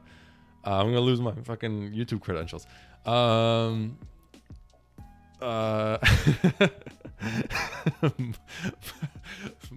Booger sugar as jokes. Gohan and I were talking. He's like, well, you go into this like really obscure line to try to get into Secret Village. I think we just play 3 Foolish Burial of Goods, and the 3 Foolish Burial of Goods can be utilized for other things. Like it could be the Rainbow Bridge of Salvation package that gets us into Secret Village, right? So yeah, the Foolish Burial of Goods into Rainbow Bridge to get us into Village, or we could do other interesting things like, for example, Foolish Burial dumps Black Goat when we play into a board, which is also very effective, or a different trap like that, and like, or Foolish Burial dumps DM. Like Foolish Burial has a lot of different layers and applications that we can go into. If we already opened Secret Village, which is really nice. And the Foolish Burial package is very sideable. It's easy to side out, which is really interesting. So we did that. Roar summons DM, summons Mod. Mod grabs us, Demod grabs us Rod. Rod will grab us our Soul Servant. Then we go Magician Souls, sends Mahad.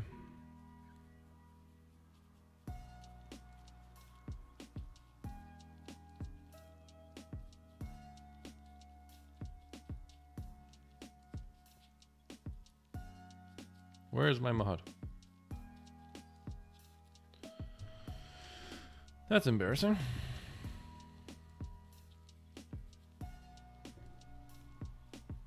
Yeah, sends Mahad. Summoning Magician Souls. Then we link off Rod. Rod will grab us our Spirit. Spirit effect. Grabs us Mausoleum. Activate Mausoleum. Mausoleum will dump our Dark Magician.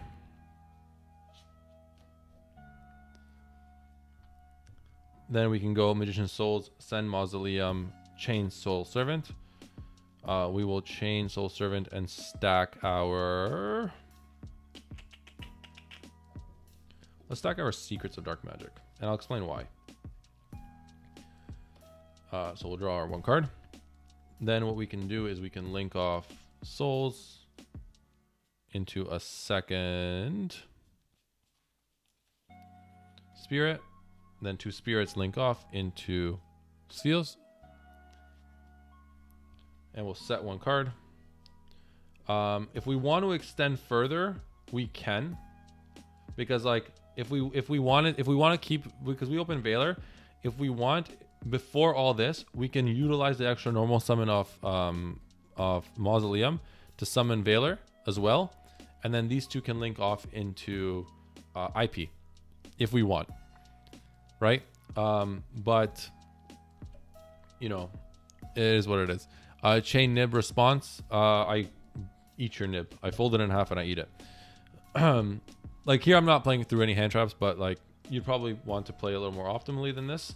But I'm just having fun going balls to the wall combo. And then after all this, we go banish Soul Servant. And I will cut my deck.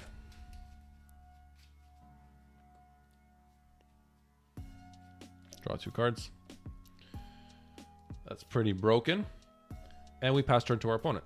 And on our opponent's turn, we have one hand trap, two hand traps, three hand traps, four hand traps, five hand traps. We have Heraldic Seal's Bounce. Heraldic Seal's Bounce summons Fallen of Albaz. Fallen of Albaz can discard one of the hand traps if we want. To fuse with our opponent's monsters. If our opponent ends up doing something like playing around the Fallen of Albaz by like, for example, do we get out Seals before Nib? Not in this line, but you can. This line was a little awkward because we opened with Roar and Magician Souls. Like that was our line, right? Like these two cards with three cards in hand got us this, right? Which is really interesting. So if our opponent plays around the Fallen of Albaz, we can do one of two things. We can go Secrets into Dragoon here, right? We can go into Guardian Chimera using these two, or we can go into Guardian Chimera using this if we want. But some fun things I like to do is if Fallen of Albaz resolves, we can fuse away with our monster, go into something like Albion or Lubellion, and then we can go effect of one of these two Secrets, fuse Demod with one of Lubellion or Albion into like a Dragoon, and then that's if it's for example Lubellion, because Malice is a dark deck, we'll shuffle back like DM and Fallen of Albaz into a second Dragoon, right? And you could do that and you have, you know, a bunch of hand traps still. And that was all off. That was a really awkward hand, right? What did we open? We opened Mulchummy, Ash, Veiler, Roar, and Souls. Like, do I want to be that guy? But for those who don't like the new DM support, this was unplayable before. With one extra card, we didn't even use Gaze. we just used DMod. With an extra DMod, we were able to end on all that, which is pretty phenomenal, right?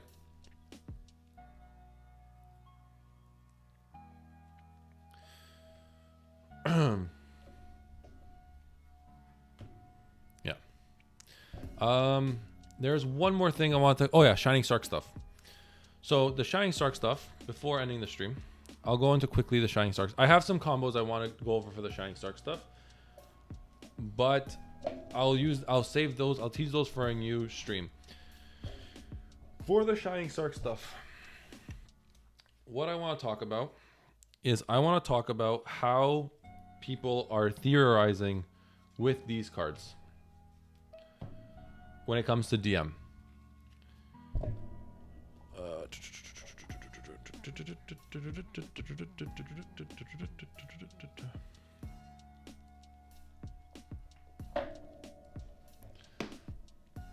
The deck box is sick. Shout out Rishabh. So, my locals fucked up my order, and I was supposed to have 3 of these. I only have 2 for today, which sucks. So this is the engine, right? If you want, you could play Berry Magician Girl. I wouldn't, but the reason why people are so fixated on this engine with the new support, I think... Do you guys hear that? Some fucking asshole is revving his car right outside the house. So this is the Shining Sark engine, right? A lot of players, when they saw the new support, rightfully so, they got excited. And I was one of the first ones to say that Shining Sark as a deck came out like bandits with the new support. The way this card helps this deck is unbelievable. Just by adding gates to this deck. The problem I find with Shining Sark is that a lot of DM players are playing DM Shining Sark, which I think is wrong. I think if you're playing Shining Sark, you play Shining Sarcophagus, and that's it. The only additional cards to Shining Sark I would play is I would play 3 copies of Illusion of Chaos, or 1 copy of Illusion of Chaos and 1 copy and 3 copies of Prep, one or the other, depending on how scared you are of Droll. This is the only alternative way. This is the only DM engine I would play in Shining Sark. Where's my 3rd Illusion of Chaos? Oh my god, I don't know where my 3rd Illusion of Chaos is. Oh, there it is. This is how I would play Shining Sark. I would play Shining Sark with soul 1 Illusion of Chaos, 3 Illusion of Chaos souls, and the 1 gaze. And then I would play the Shining Sark stuff as it is. I don't know. I haven't played Shining Sark enough to know what the correct ratios are, what people are playing. But that's how I would optimize the list. Right? Kurozo and Crimson Dragon go hard. They do. And you can optimize it that way. But like I said, I think what these cards offer do enough that don't need to be handicapped by Dark Magician. By Dark Magician cards, right? Too many DM cards in Shining Sark is bad, especially with other support. Exactly. And I think the new support allows this engine, this deck, because this isn't an engine, this is a deck, to access its play significantly better. This is a level 8, which can synergize with Gandora, which synergizes with the Hope Harbinger line, and that line itself. This card gives us access to Gaze, which turns on our deck. Illusion of Chaos searches the Dark Magician. If you can't search the Dark Magician, you search Magician Souls. The beautiful thing about Magician Souls is it's utilized as an extender here because the deck can link climb relatively comfortably if you want. You can go Magician Souls. You send a card like Turn Silence, for example, and Turn Silence has installation in the graveyard like that. So that's how I would run Shining Sarcophagus. A lot of players are trying to force DM and Shining Sarcophagus together, which I think is incorrect. The support helps Shining Sarcophagus enough. All you need is this package here for DM stuck cards and play a Shining Sark deck. Right? That's how I would optimize it. I know me and Mike, which is you guys know him as Dark Magician Tactics. We've been talking about this very briefly, and I know that we're really eager to like cook and figure out a proper deck list for this. I told him that I'm not interested in actually cooking a deck right now for the new support in terms of like what's going to be competitively viable down the line. However, for testing, I think we can think of a makeshift list, right? Makeshift list that he can use for testing and to really get a hold of how these cards interact with each other, which I think is really interesting. So yeah, one thing that people are saying, the reason why people are pushing for Berry Magician Girl is because Berry Magician Girl gets you into this, and then this gets you into the Shining Sark. However, I don't think that's correct, because the idea of Berry Magician Girl is that Berry Magician Girl is a replacement for Rod. And what I think is within this list, you have, with this list, you're playing Shining Sarcophagus. So you have 3 copies of Sarcophagus, 3 copies of Future Silence, 3 copies of Gadget Trio, and 3 copies of Dark Magician Girl, which are essentially 12 ways to get into Shining Sarcophagus. And Gadget Trio is beautiful because Berry Magician Girl can't search any of these. But if you already open Shark and Gadget Trio is really interesting in terms of allowing these cards to help facilitate your plays further. For example, Future Silence getting Gandora, Future Silence getting Dark Magician. Turn Silence is really interesting as a card. Even Ties That Bind. Like, I think these 2 cards, they don't see a lot of play, but they have, specifically the Spell Negate has very interesting applications. Like, it's not fantastic, but a Spell Negate is still a layered version of a layered piece of interruptions, which isn't like these brick, yes, but like pairing them with an already established end board can be relatively annoying. So it's something to really think about. That's my take on Shining Sarcophagus. I really am interested in this list. I think this list, more than anything, like the Diabellstar stuff is fantastic. The Primite stuff is fantastic. Pure DM gets better. The Shining Stark stuff is the most underrated way to play with the new support. I think this engine in particular is going to be truly remarkable when the new support comes out, once the engine is flushed out further, and that's that. Anyways, that's kind of where I'll end the stream. Bam. I'm losing my voice. I have guests coming over. I just want to thank, it was a really long stream. This is a lot longer than I'm usually used to. But I do want to thank everyone for coming out, watching and supporting and hanging out. You guys absolutely mean the world to me. Yeah, man, like it was truly a remarkable day. Despite that line, the Diabellstar line, I thought we shared some good ideas. We had a very, do you guys hear that shit outside? I hope you guys don't hear that. That's so annoying. Obnoxious asshole. I really hope that you guys took to heart what I said at the start of the stream. I hope that if you really want to play pure DM, you can. I just hope that you take a chance to listen to what I said at the start of the stream. Till then, yeah, you guys are amazing. Truly. I wouldn't be doing this or even thinking about doing this if it wasn't for any of you. If it was one viewer or all of you, you guys are remarkable. Anyways, thank you so much for watching. Have a great evening. Happy Sunday. Sorry. Tomorrow's a long weekend, so if you're in the DM Discord, maybe we can cook in person for a little bit. That'd be really fun. Anyways,